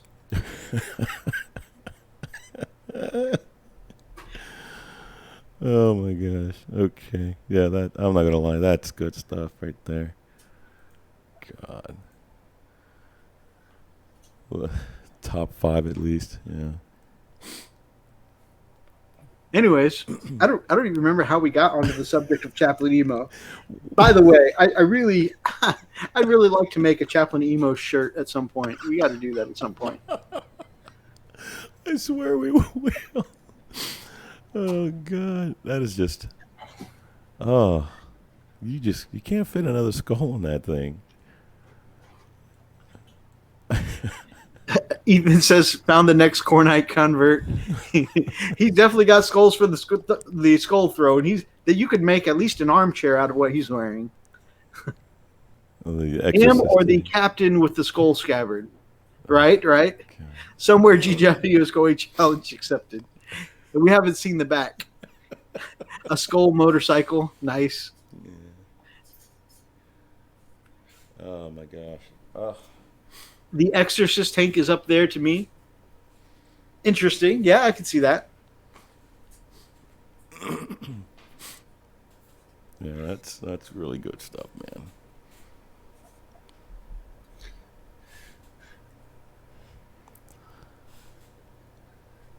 So I couldn't help but tell Razzie about how awesome of a time that we had with D&D and how you were thinking about eventually bringing in Nina, and Razzie seemed pretty excited. Let me tell you guys. Okay, I have not played D&D since I was about 13, and I fell in love with it. From there we played it for a good year and a half until we transitioned to Star Frontiers, which was an older. Well, I don't think it's around anymore. I think somebody 2 streams ago said that they either had a copy of the rule. Anyway, but it was very similar to D&D. And our good friend Atlas approached us and saying, "Hey, man, would you guys be interested in playing D&D?" And he said that he would DM for us. And I'm like, man, at first I was like, I don't know if I want to commit to something new, to another gaming system, And that's kind of what I told him too. Is that's always been the biggest problem with me. I've started about 5 games of D&D so far, but I can never stick with it because it's a commitment, trying to find time, away from the kids, away from the family, away from the job where you can go do that extra thing. And of course, right. Something like a campaign has got to be regular. So that's extra time away from everyone. And then of course, we always talk about, especially on this show, we always talk about the balance you got to find right between playtime, family time, work time. And, you don't want to take away from the family time too much because that's a great way for me to get put out on the streets. And we don't want that. And you'd be Chaplain Emo. Chaplain Emo says, doesn't matter anyway. Oh, Lars says he's got the rules for Star Frontiers. Oh, my gosh. Ooh, that's cool. So anyways, because of that balance, it's hard for me to commit to a scheduled D&D time. Mm-hmm. So what Atlas ended up doing that made this different, though, is he said, what if we just do this online from Skype or, whatever, do through your phone. You can do it at your house. You don't have to leave the kids, he said, you can do it in your underwear if you want to, which I said is going to be great until I stand up in front of Skype. Like, oh, God. Oh, my God. Meet those, put on pads. But no, the fact that I can do it in my PJs here at the house, I'm not ditching my wife for the kids. I can still do what I need to do, and then, boom, in an hour or two before bed, we're good to go. So that was what was a green light for me. So I thought it was really funny. So he said, "Okay, you guys go ahead and pick your characters." All right, cool. And of course, I've always enjoyed being the support role, especially when I used to play, World of Warcraft. I always played a healer, and I always like to back up and support the tank, always, But also, if he's down, I also want to get into melee and start whacking stuff. Well, I went and said, I either want to be a cleric or I want to be a paladin. Now, way back then, they didn't have paladins. They had clerics, and that was it. It was the very base game. He says, "Oh, you can go paladin." I'm like, really? Show me the stats. I was like, okay, I'm in. I'm down. And, of course, Mythos went Fighter. Human fighter concept concept is basically a D&D Space Wolf. I went Great Axe. I wanted to do some damage. I wanted to get there with the Great Axe and tear some shit up. And, that's what I based it. We put together a pretty cool story. And actually, I think we're going to make a video just kind of talking about our prologue at some point. I don't know. We might do it as a discussion. We might do it as a reading you the lore, maybe with some dramatic pictures and stuff. But we liked our D&D session so much. We want to bring you guys the highlights and you guys can kind of keep up to date with our adventures every week. It was so much fun, and I think bringing additional people like Nina and Raz, oh my gosh, that is just that's gonna be great. I can almost I'm pretty sure Raz will probably come wizard, or something that works with the elements. I don't know, Raz, what would you come as? I think he's at work now. I just saw him a minute ago. Oh, is he? Oh, dang it. Yeah, 10:34. Oh, yeah. Okay. But anyway, I think it'll be so much fun. But I tell you what, man, when Meetha and I, we went in with a little, little hesitations and reservation, right? But the moment that we kind of learned each other, we just went right in it, man. And we tore some crap up. And it was probably the most fun I've had in a long time. I'm thinking, oh my gosh, I'm ready to go play again. I am chomping at the bit. And Meetha was like, oh, maybe another 2 weeks. Like, no, tomorrow. Okay, so very similar. Archie says his brother and his group plays using Laptop Simulator and Discord, which is cool. That, like I said, the convenience of doing it, in your PJs before bed is super key. What we did was we shared. We have the electronic version of the character sheets, so you can edit them. They're in Adobe, but you can edit each field. It's really, really cool because we can actually do it on the fly while we're talking. And the DM is good night, sweetie. Say hello to everyone, or say good night to everyone. Good night, everyone. Good night, Star. So yeah, it was just really, really fun, man. I mean, the adventure it was definitely Mythos and Freak moments.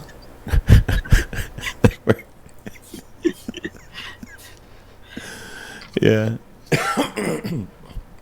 And not to give everything away, but we had this really, really, really cool scene at the end where Freak had become double disarmed. Poor guy was rolling straight ones. He became double disarmed. He lost his javelin. He dropped his flail into a pile of bones. Seriously, ones on a 20-sided dice, ones, and I rolled that twice back in a row. To back. Yeah. Yep. So, anyways, and he disarmed. So I tossed him my great axe and equipped my one-handed axe and shield as my action. He catches the axe and just comes down and smashes on the boss, brings it crashing to the ground. And as she starts to get up, I jump in and crash in with my one-handed axe, and I mean, we just polished her off in an epic moment. It was really good.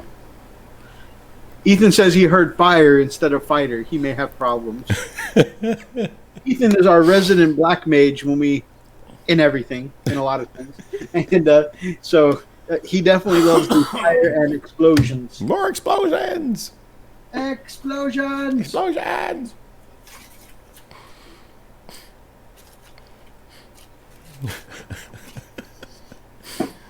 Oh man. Archer says he had a guy IDM for back in the day that had the same level of craft rolls you do, Freak. Dropped a castle wall on himself with his ones. Jeez. God. Okay, now there are some DMs that are just out to get you. This DM was really good. He is very fair, very descriptive. Man, it was. I don't know. It was so much fun. It was like being there. Although, thankfully, not actually taking the amount of damage I took last night. It was like that without all the pain, because, man, I took a lot of damage last night. You did absorb a lot of damage. And being a healer, we were able to, Yep. We tank and spanked. I drew the aggro. You healed me back up. I tried healing myself once with second wind. Rolled for 2 health. Woo! Yeah, again, gosh, I actually went to bed just reeling. I mean, it was just so heavy in my mind, just thinking, okay, what are we gonna do next? You know, where we're gonna go next? It's just fantastic. Oh, man, I missed it. So yeah, we're pretty excited about that, and we'll see how things turn up the next time we play. And yeah, we're gonna do some highlights, talk about it. I don't know.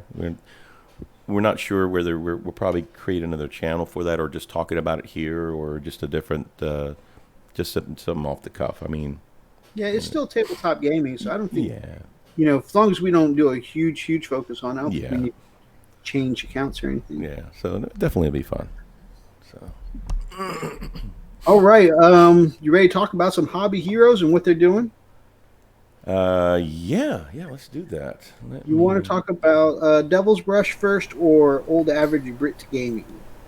Let's do Old Average Brit Gaming, because I think that one's a little more, probably a little more sensitive. Okay. So starting with, you got the links I sent you? Yeah, let me. So, and of course, we'll put up in the corner of the video when we come back if you guys watch this on the replays. But we definitely recommend going over to Old Average Brit Gaming's channel and check out a video that he did, and Shadowcat, who was in the chat earlier, also did a video for this, for Tanks for Frank. And this is a couple of different things here. First of all, shout out to Nick as a hobby hero for, doing the shout out and doing the, raising the awareness. So a hobbyist he knows has unfortunately a little boy. You said 7, right? Mm-hmm. With cancer, unfortunately. And they're raising money for the boy's family by doing a raffle for an Astra Militarum tank army. So you can actually go to the link in the video from Old Average Brit Gaming. You can go to that video and donate, and every £5, I'm sorry, will get you a ticket and a chance to win that tank company. So it's a great cause. It helps raise money for the boy's family, and unfortunately it's a terrible thing for a kid to have to go through. It's terrible for a family to have to go through it, with the child. And, hopefully by raising some money with this raffle, they can make that a little easier. I'm going to share the YouTube page, but mainly the comments info, because you can get information from there. Absolutely. So bear with me here. So definitely check out Nick's video on the raffle and giveaway. If you feel like it, go check out Shadowcat's video on it too. And if you can, go pick up a raffle ticket or two, because it's a great cause, and you might even win yourself a tank company. Yeah, so it's going to be Old Average Brit. And let me see if we can... There's that beautiful freeze frame face. Let's see. Tanks for Frank. And I have to say, I watched that video Nick did, and it's actually a pretty well painted tank company. It looks really good. That's not what I wanted to do. I wanted to get the actual URL here. The URL. Let's just go and open it up, shall we? There it is. There's a little guy. So there's the website. If you guys would want to go, it's called justgiving.com/crowdfunding/Frank-the-tank. Frank the Tank. And I've already got some supporters on there, and yeah, I'm definitely going to send some there. Hey, stop it.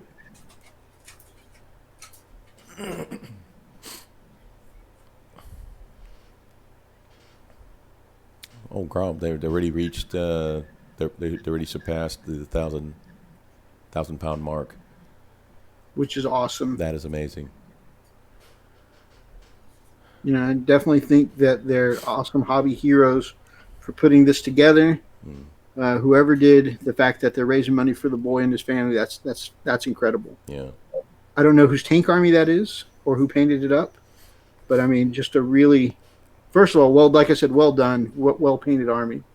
But also just the fact that this is going to such an amazing cause is fantastic. Right. Yep. That's super awesome, man. All right, what's next? All right, next one is Devils. Definitely, like I said, we want to refer you to Old Average Brit Gaming. Check out his video on this, and for putting this out to the community.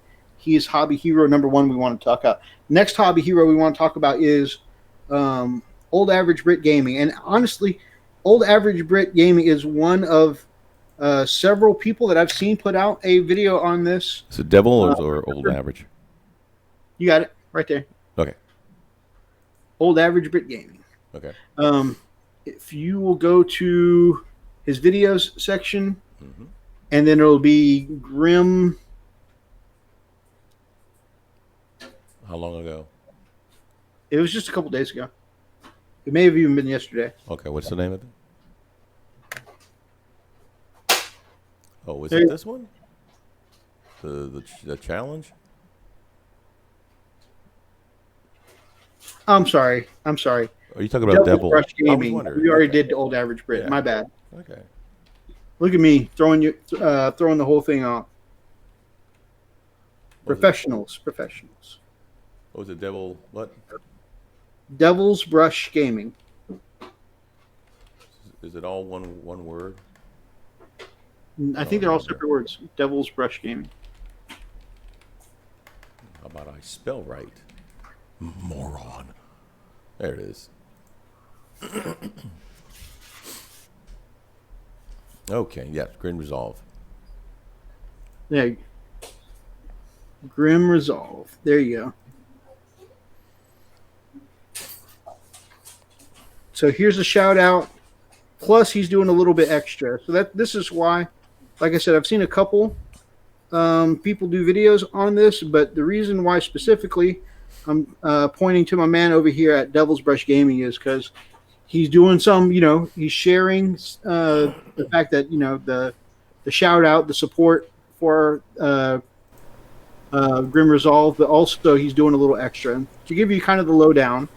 So unfortunately, there was a burgling, and I have had my house broken into several times throughout life. Different houses too. I'm not like I'm in a bad area or anything, but I have a few times had my house broken into in my life, and it feels violating every time. Like, I mean, somebody broke into your safe space, your haven, and so you feel violated. Absolutely, it is definitely. I mean, it is a crushing feeling. It really is. And anyway, so to help raise money, not only is he's sending people their way, but also he's got some eBay auctions going on that he's dedicating some of the funds going that he gets from his eBay transactions.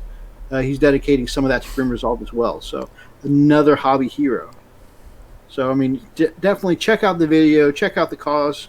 Again, I'm not saying to that everybody's got to spring out from their wallets, but definitely go give the video a view, a like, help share it around, share the video, share the awareness. There's just a couple of people in our hobby community that can use some help. And here's what kind of good people this guy is, right? So he's only asking just to have replaced only what was taken from him, and he lists it right here. It was camera and looks like a drive. Yeah, and he can't. I mean, he's taken the tools to be. He's part of this YouTube community, right. And he's taken the tools to be part of that. He's had the tools to be part of that community taken from him. So that's what he's working to achieve again. Here's the thing: his original goal was 490 pounds. He's at 2,157. That's how much the community has rallied behind. And you know what? That is I'd amazing. say keep flooding it. Our community, the Warhammer community, especially the YouTube community, very, very generous. I agree.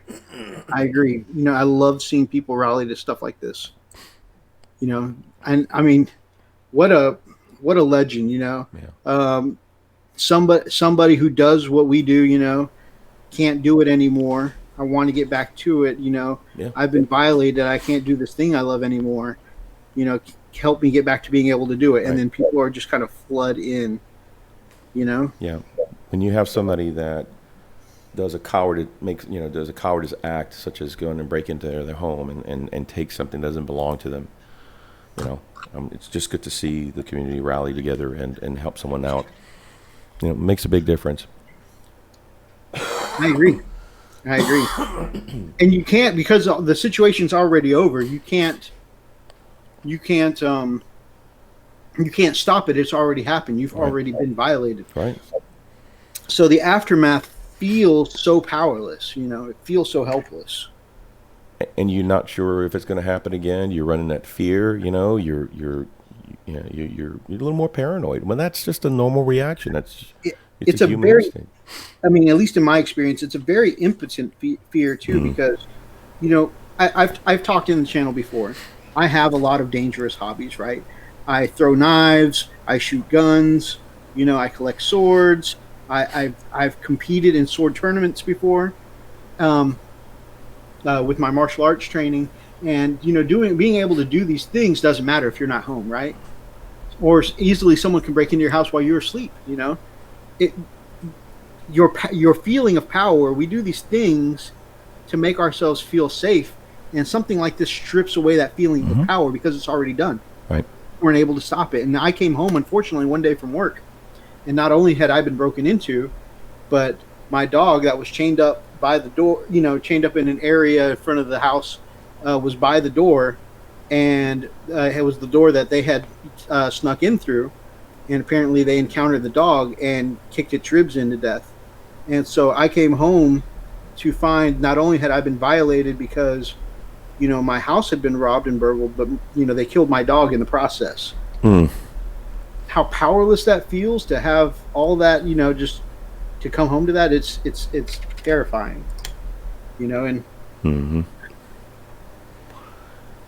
yeah, again, it's just people trying to take advantage of others, So it's really, really great that someone went through this terrible thing and the community is like, no, we got you, brah. Right.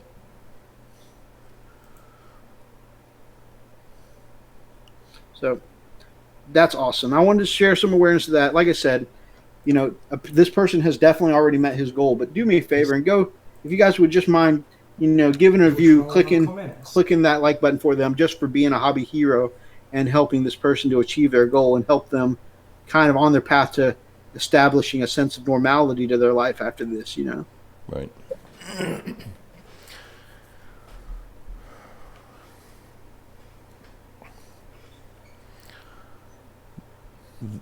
All right. Now, of course, these are people, and we talk, like I said, hobbyists fighting the good fight, right? We love the fights on the tabletop. These guys have gone beyond just the hobby to fight the good fight. Right. Then on that same kind of vein is the opposite, right? We're going to talk a little bit about common courtesy in the hobby as well. And there are definitely in our community some people who do the opposite, right? Right. I'm going to preface it with this. There are absolutely amazing people in this community. We've seen them. You've seen the rally. You've seen, others come into encouragement, to uphold, uplift, encourage, just, help folks out. We've developed amazing relationships just out of the YouTube community, and a lot of these folks have become very, very good and dear friends. Not just YouTube acquaintances, just really, really dear friends, and we feel that earned respect was because of a mutual thing. We give respect, right? We try, we do our best to work together and share this community space. We may have different views, and that's okay. And let me just switch this to this, right? So we have different views, and that's absolutely fine. But when another person's view does not line up to yours or vice versa, it doesn't mean that their view is better or yours is better. And if you feel that yours is better, that does not give you the right to bash the other person's view, and that's kind of where this is going, because this particular video, again, same thing, Devil Brush Gaming had an incident where he was dealing with trolls. I mean, and I look, you're always going to have trolls. You're on YouTube, you're a YouTuber, you're going to get a troll or two. But when it gets to the point to where it's so malicious and almost to the point of bullying, why? What? It's funny. I follow another YouTuber. As a matter of fact, I'll throw a plug. Is Star Wars Theory, and I absolutely love his content. I'm a real big Star Wars fan, and I really enjoy a lot of the content that he has. And he actually, matter of fact, today I saw it. Before I saw Devil Brush Gaming's his video, I saw where he wanted to bring to the forefront how people were bullying this one guy for a reaction to the new trailer, and of course this guy was so emotional. He was practically crying after seeing the trailer. I mean, we're talking about somebody who is expressing his his passion. Yeah, and there were people that were literally bashing, or not literally bashing, but just very abusive, verbally abusive, and bashing him because he was because of his reaction. I'm like, wow, that's amazing, and it was so disheartening to see that. And then when I saw this video come out, I was infuriated. As a matter of fact, he took it better than I did. Because he was like, hey, you know what? It is what it is. These people are going to continue to do, what they do there. But I'm thinking that we have come so far as a society, and you figured we would learn from our mistakes. And when you see this kind of thing, when you see someone try to, just try to tear down someone else because they don't agree, and I even shared with him. I'll admit, I sent them a message. I said, my man, I this is infuriating to see this. Thank you for sharing this. It's amazing that people think that they're hostages. They have the freedom to leave and never go back to watch the channel again if you don't like what you see. It's just like no different than turning off the TV or turning off the computer or going to something else. But why is it so important for that person to just attack based off of what they do not agree with?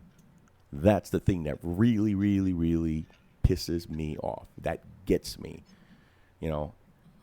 It's bullying in a different level. And it really strikes a chord with me. It really burns me. So to see this happen, and what's worse is that apparently it was someone that was another YouTuber. That really hurt. Someone within the gaming community. Why? So again, we are what's funny is you equate it to bullying, right? Yeah.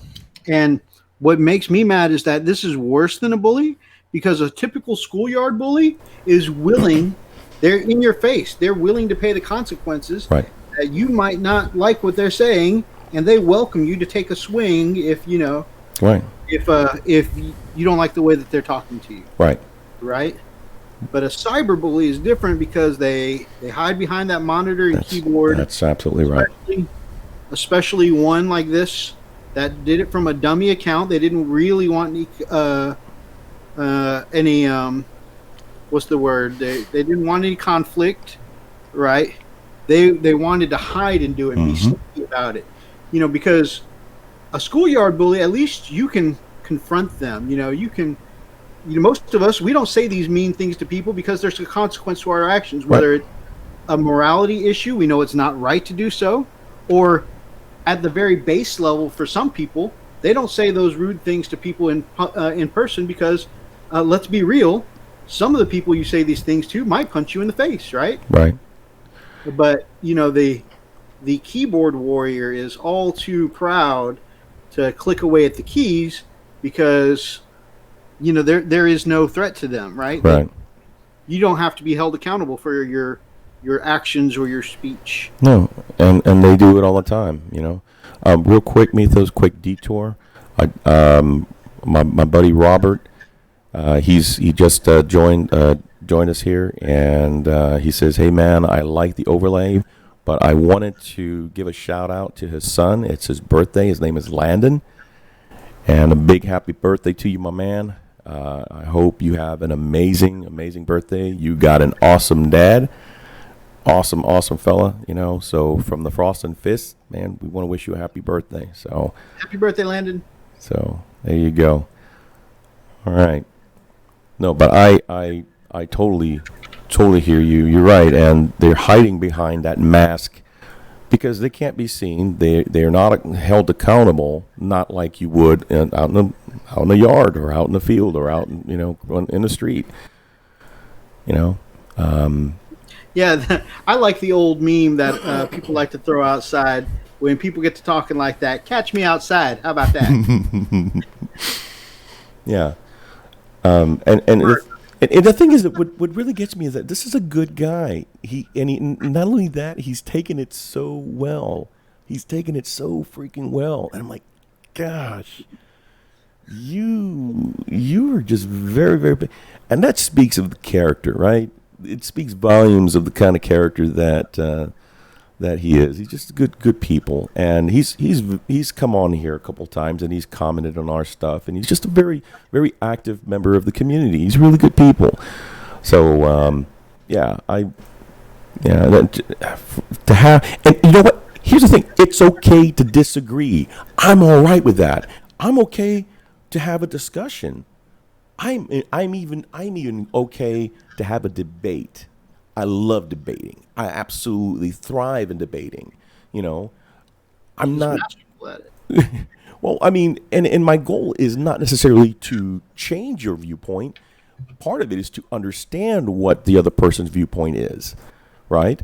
Because if I understand where you're coming from, maybe I can change my viewpoint. So I'm going in there with an open mind. All right? But it doesn't mean that my viewpoint is absolute. And that's the biggest problem with a lot of people, is that they believe that their viewpoint or their thought is absolute. And it's not. Most of it is very, very, very relative. Very relative. And the crazy thing is that this idea that this person is wrong, so I must disrespect them. Right. That's also crazy. Right. What justifies that? How can you justify that? How can you lower your level of humanity and verbally attack someone? So I read an interesting thing on this, and something interesting that apparently happens with some people is that when they have for some people they get like that because for them, you having such a vastly different opinion from them, or you feeling like they are so wrong, is a challenge to you because it makes them feel like you think that they're wrong. Or the thought that they could be in the wrong is insulting to them. So they have to buck up, and they can't just disagree with your point of view. Right. They have to smash you. Here's the thing. It's not like that. Mm-hmm. It's not just that they're wrong, right. But it's like that make the possibility that they might be wrong right. makes them dumb or bad as a person or whatever. It's more than whatever you're talking about, which is really a kind of sickness, I think. You just took it. Yep, it's an illness. It's a mental illness. You know, it's funny. Most of you guys may or may not know, Mythos and I come from two totally complete different backgrounds. Unlike popular belief, we're not related. He's Asian. I'm Hispanic. We come from two totally opposite spectrums, you know, from religion to thoughts to our mannerisms to our personalities, you know, but yet we thrive. You know, we thrive. We respect that individualism. You know, that individuality. We respect that about each other, and I would not want to rob him of who he is. And the same thing with him, he would not want to rob me of my individuality, of the way I... Now, doesn't mean that we don't disagree. Yeah, we disagree in some things, and a lot of things sometimes. It just depends on what it is. But we have a mutual respect to say, hey, you know what? Well, I don't quite see it that way. So, you know, all right, well, we'll kill it right there. We're good with that. And we continue on with life. What's wrong with that? Why is that so difficult for some people? And I'm not saying it's perfect, but it sure beats, you know, hurting someone else because they don't agree with me or I don't agree with their ideal. Come on. I mean, that's what the Crusades were all about, right? It's killing people in the name of religion because they didn't adjust to the ideals. And I'm not going to go too deep in that, but you guys can understand where I'm going with that. So, yeah, it's just... Again, and some of this stuff we've looked at on some of these other channels that have had some of these bullying issues, it's even worse. You know, sometimes it's not even a difference of opinion. Some of it's straight up petty stuff. Yeah, like simple crap, like jealousy. You know, why do you have the right to get yada yada first, or right. You know, or the fact that they don't. Some of it's difference of taste, you know. I just don't like blah blah blah, or you did. Another thing is like, you know, the meanness just to be mean. I was looking at somebody posted on Facebook the other day that they have a Facebook page where they take commissions and they show some of their work on there, and some people were just leaving the craziest messages just for no reason other than to be rude. Like with the intent of being rude, like, right.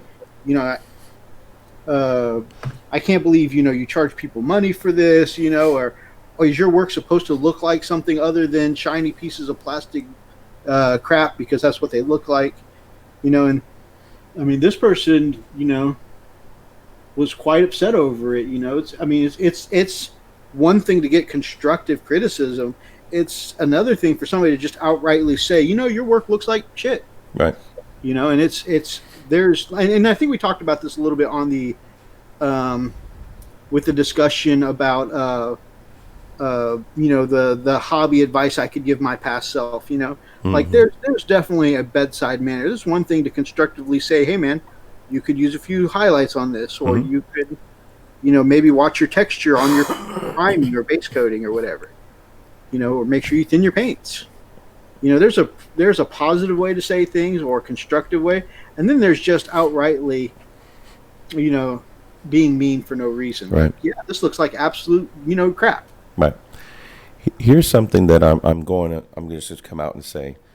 I did on one of the trolls, because I actually saw one of the people that commented on his page, and basically he said, oh okay, so now I know you don't like trolls, so I'm going to troll the living crap out of you, you know, blah blah blah. So, I am have a freak night. James Meeks. Oh, sorry, I just saw James Meeks pop on there. So one of the things that he said, you know, was like, oh, hey, I'm just going to continue to troll. Well, I looked up his page, and the majority of his page has nothing to do. The majority of his own personal channel or account had hardly anything to do with Warhammer at all. So it's just kind of goes to show you that even some of these people don't even care about what we do. They don't even have a clue. But they somehow have come across something, and then there was something that piqued their interest. They got in there, and then they either did not like the personality or did not like something that they said or something that was shown or however it was. And then, but instead of just leaving, going away and go somewhere else and find something else that you might enjoy, they decided to do that.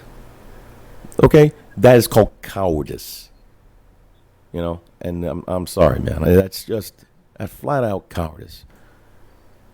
You need to grow a set. Brother Meeks popped up, said, "Guys, I'm on a break. Have a great night. Have a freak night." Hey. Roxas says the internet makes it easy to dehumanize others. Yeah, he's absolutely right. He is absolutely right. All right. Well, I think we've talked a bit about the negativity. Yeah, let's bring it back up. So, other were there any other? I know you talked about manners in the hobby community. Well, was there any other manners you wanted to talk about? Yeah, I do. And here's the thing, and this is what I really enjoy, and I can't say enough about this. The one thing that really got me into the hobby, it wasn't the game. I'm gonna be truthful here. It was not the game. It was the people. It was the people that were part of the game. Matter of fact, like people like Roxas, Mythos, Raz, Daz, this entire group. That Brother Ethan, our rules master. Ethan, yeah. I mean, all these guys. First of all, they were very welcoming. You're talking about somebody who's never, ever, ever played a tabletop game except for like D&D when I was a kid, and I was so very, very self-conscious coming into this because I knew nothing. And typically, when you go in not knowing anything, if you go into an environment where your knowledge is very limited, well, typically someone with an a high amount of knowledge about that subject will pretty much look down on you and talk down on you and treat you like you're absolutely stupid, and then, okay, I don't want to do this. And that was my hesitation. I wasn't sure if I really wanted to do that. My group's the other way. We'll talk your ear off. We'll tell you all about ACON. Hey, we take this yearly trip, yada, yada, yada.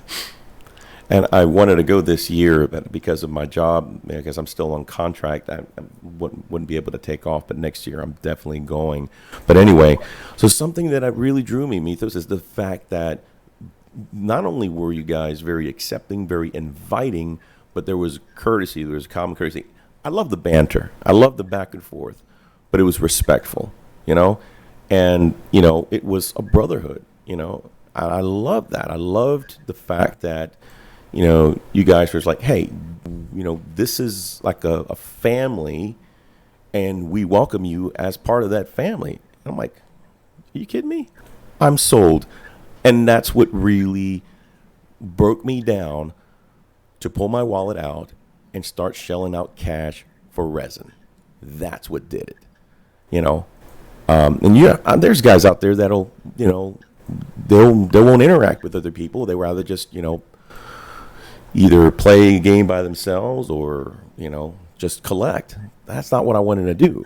I wanted something that I can do with other people, and this community does that. This game brings the community together to the point to where you are allowed to do that, and you can express yourself without the fear of being marked or being marginalized or being treated as some kind of lesser life form, and I've not experienced that that bullying or that type of treatment where I'm being treated as a lesser specimen.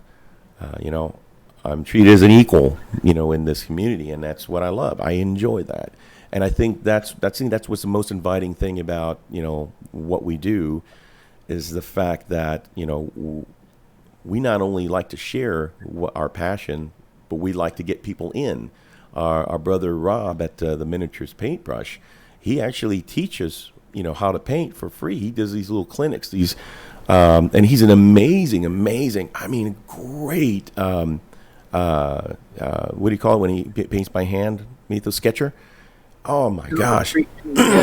Yeah, freehand, amazing. And he actually teaches people how to do stuff like that. He's got a great talent, and he's using it for good. He's using it to help other people to get involved in the game, into the community, and giving. That's what it's all about. That's what this game is about, man. This is about the community. It's about giving out, reaching out, and being a part of something. And, Mythos and I, we work, and Mythos definitely has been doing a lot more traveling lately. And there's times it was like, dude, I haven't seen you in a week or so, and like, man, we got to get a game in. Got to get a game in. And it's not just the game. Yeah, we enjoy the game because we enjoy of course the game has other elements that bring stuff out of us. Like we're very competitive. Yeah, we're gonna share some salt. I mean, Freak's very competitive. No, you are not competitive. I'm a casual. I just show up to drink beer and roll dice. Yep, that's all it is. Super casual. Right. No, definitely. What it brings out of me sometimes is not so much competitive. It's more like Chaplain emo. It brings the salt out. But it just, again, because we're very passionate about what we do. And again, like I said, there's elements about the game that bring a lot out of it, bring the passion out of it. It's the challenge. It's definitely the fact that we're very competitive. And, man, look, that's what makes a game is competition. But it's passion, healthy. It's pride. Healthy. You get proud of that paint job. You want to see it do something. Absolutely, man. I took all this time to paint this up. Look how good it looks. Please roll well. I was so mad. I had not played my Imperial Knight. That was the first time that I played him when we played in Mythos on Mythos coffee table, and he got spanked. Thinking, no, this is maiden voyage. No, how dare you? Yeah, I was seething. So of course I wanted to retaliate. I did everything I could in my power to murder his knight, destroy it, and just splinter every last piece of it. Yeah. No, not salty. You're salty. I'm not salty. You're salty. Both of us had some nothing wrong with beer and dice. What up, Thomas, my brother? Archer says in all capital letters. Definitely, if you guys watch that battle report, there's some pretty hilarious moments where we get salty there. It got salty awkward. Yeah. There's salty entertaining. We may have passed that up once or twice. Yeah. It's only awkward if you let it be awkward. It's true. Howdy. Elsta Nation. Shout out to Brother Thomas there in the chat, by the way. He's coming up to visit next weekend. He will be a live guest on the live chat. It's going to be so much fun. Elsta Nation, my man. One of the best painters I know. We were just talking about you last week during the stream because we were talking about how some painters, we were talking about painting armies. And we were talking about how you and people like you and Devil's Brush Gaming can be like a 2,000 or 2,500 point army. That'll take me about a week and a half. You guys just crank out amazing quality armies, and you just crank them out so fast. Takes me a week just to do one. Check out his live stream, by the way, guys, on the Chilling Wargamers YouTube channel. Elsta Nation and the Wargamer Viking are on there. And he was mentioning, because he was talking about ChillCon, Elsta Nation mentioned that he has two modes that he has when painting. and whether it's paint in army mode, because he literally, sometimes I think he can, I may be exaggerating just slightly here, but I think sometimes he can just paint a nice high quality army in an afternoon. I'm pretty sure Legend says. But he has army painting mode, and then he has single miniature mode where he'll, agonize over the details and really, really make it, display quality. So I think he just shared a secret. It's because he said he doesn't sleep much. that, yeah, and he definitely mentioned that he gets up early before his day job, intentionally puts several hours in at a time to work on his army, his commissions and stuff like that. That is so much dedication. To put so much product. Getting up on time for work. Well, Shoot, yeah, much less getting up 5 o'clock in the morning, to make time to paint. That's amazing. To put out so much product in such a little time, you are a beast. He said one afternoon might be a bit much. Yeah. Right. We should probably consider some of the evening time too. Wow, that's insane. Yeah, mad respect, man. Where are we at time wise? Let's see. We are looking at It's 11:20 now. 11:20. Yeah, So we still got time. right till 11:30 tomorrow night. I guess that's how we're doing that. So I decided that I was not able to continue clipping sprues and assembling while on the stream here. So I switched gears halfway through while we were covering the news and grabbed these electro priests that have been on my bench for, they've been painted since like October or something like that. But they haven't been based because working with Martian Iron Earth, after you've painted a model and glued it to the base like a dummy, is such a pain. It's such a pain. And trying to get it spread where it needs to spread, like around the ankles and stuff like that, underneath the trench coats. So, why do I do this to myself? Yeah, Oh, I know why. Because I don't like assembly, and I sent this off to have our beautiful brother, not tattoo for you, the Nerd Life, Richard Nerd Life, assemble these for me. And he said it would be safer for them to travel if they were already on the bases. So, makes sense. so I did this to myself because I am too good to assemble my own models, apparently. That, man, this is a pain. No wonder why I shelved this product for so long. Hey, what do you have going on this week? What do I have going on this week? Yeah. Are you going to be in town, or are you going to be? Yes, because I took some time off for That's Hellworks. right, for Hellworks. That's right. He's going to be in town this week. So I'll be working here-ish in town. I may Right. have to travel over to the next town over for a couple of Right.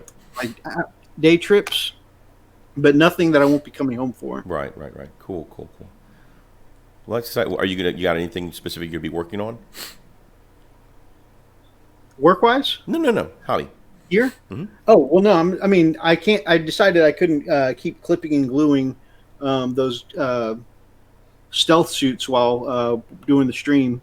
No, I'm talking about for next week. What hobby stuff are you gonna? Do you have? That's what I'm saying. That's what I'm going to be doing. I'm not working on them right now, so that's okay. what I'll be doing. So for you'll be this doing that upcoming this week. week. I got you. I'm going to finish assembly on those stealth suits. Finish some assembly on those Primaris that I'll be taking to Chicago with me. And so assembly week for me. And then after my assembly, I'll be going back to those stealth suits I was working on. Okay, well, you just started it, man. So, Elstonation does not assemble models. He just looks at them, and they just come together. So are we going to come up with Chuck Norris-esque tales? Yes. Are some of the models painted by his beard then?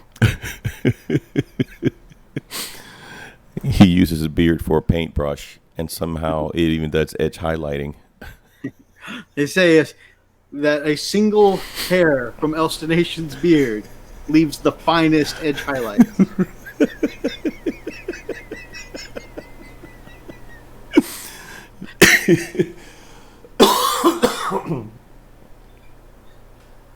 The fact that Chuck Norris jokes are the highest level of achievement just shows how cool he is. I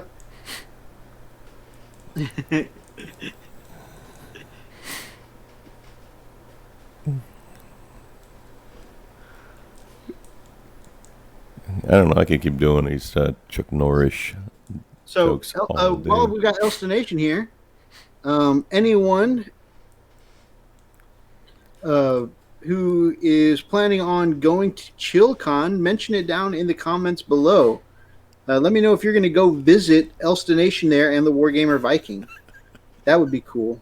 ChillCon is one of those events that I wish that I could come across the pond for. I really do. Oh, it's Landon. Okay. Well, happy birthday, man. Oh, good to see you on the channel. Absolutely. It's an absolute pleasure, man. Absolutely. Definitely worth a shout out, my man. Again, happy birthday to you. They say the beard of Elstonation can dry brush an entire army while shaking his head. It's true. It's true. As a matter of fact, his beard is so amazing. He puts in models that are gray in his beard, and then when he pulls them out, they're already painted.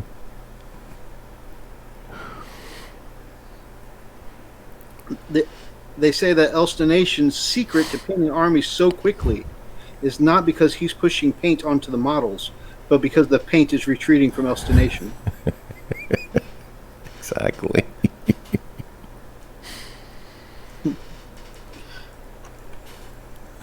All right. Archer, all he has to do is glare at a model and it shades itself. Oh my God. This is going to become a new permanent part of the Friday chat. I think we have to do that. Every week we have to come up Elstonation. with one Elstonation Chuck Norris joke. Yep.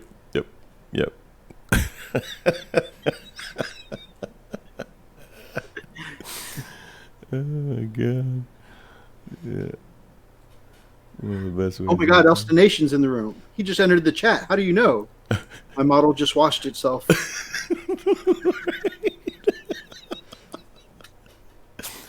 Elstonation says this is possibly one of the best ways to wake up. Man.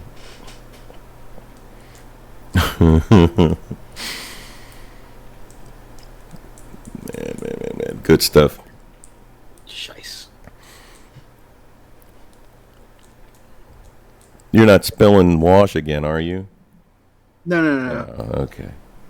I just got some of the Martian iron earth on the edge of the trench coat here. Oh, yeah, that's not good. But it's all good. If you get it while it's still wet, usually a wet paintbrush will just clear it right up. Giggity. Plus, if there's just a little bit of residue on the edge of a trench coat, it shows he's been marching around an iron crusted planet for a while. Hellchild says non-oil cleans up itself if Elstonation enters the room. So see, that's what you need, Mythos. Because you are spilling the wash, right? Not always, but you just need a picture of Elstonation in your room, and it'll just okay. Bring it up, just click and bring it up on the screen. Bring it up on the screen. Yep, right back into the pot.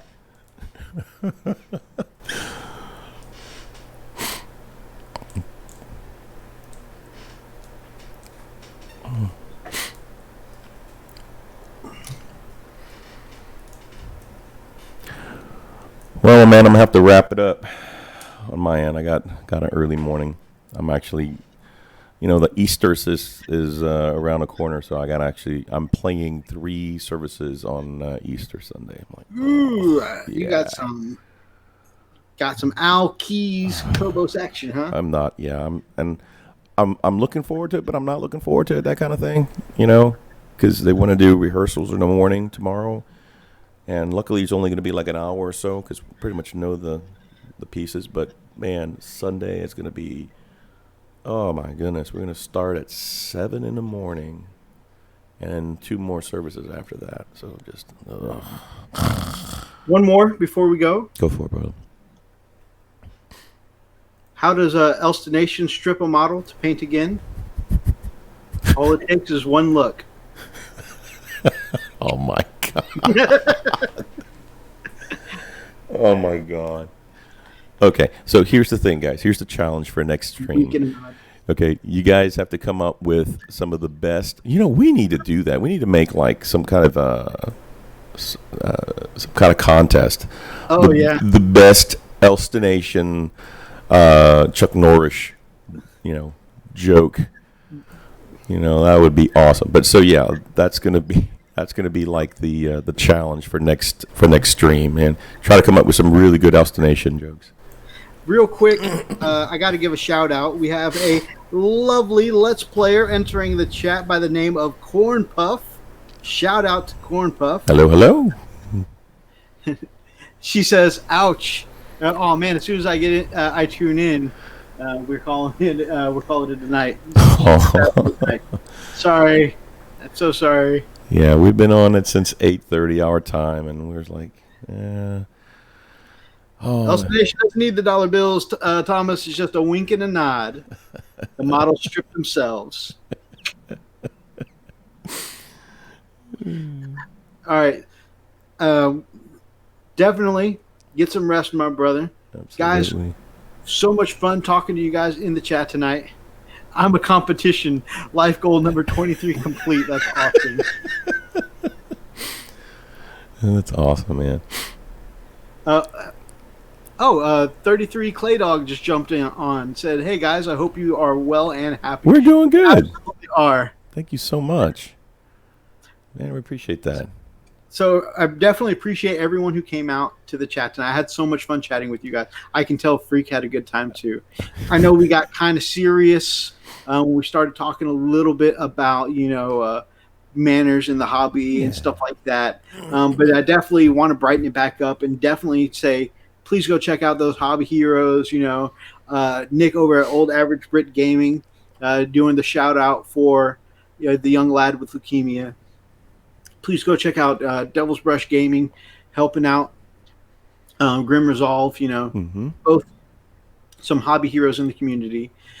And definitely go check out Elstonation, the man who is so good that just takes one beard hair. Let us know what your favorite Elstonation Chuck Norris joke is down in the comments below, because next week we're going to start kicking this forward every week. We want a new Elstonation Chuck Norris Can't joke. use the old ones. You got to be original, right? So. All right, guys. And of course, if you guys enjoyed tonight as much as we have, like I said, we had a blast tonight, then grab up an axe and smash that like button in the name of the Emperor. And of course, if you guys are not yet subscribed to the channel, then Freakaliciousness and I would love to have you as part of the pack here on the Frost and Fist. Until next time, guys.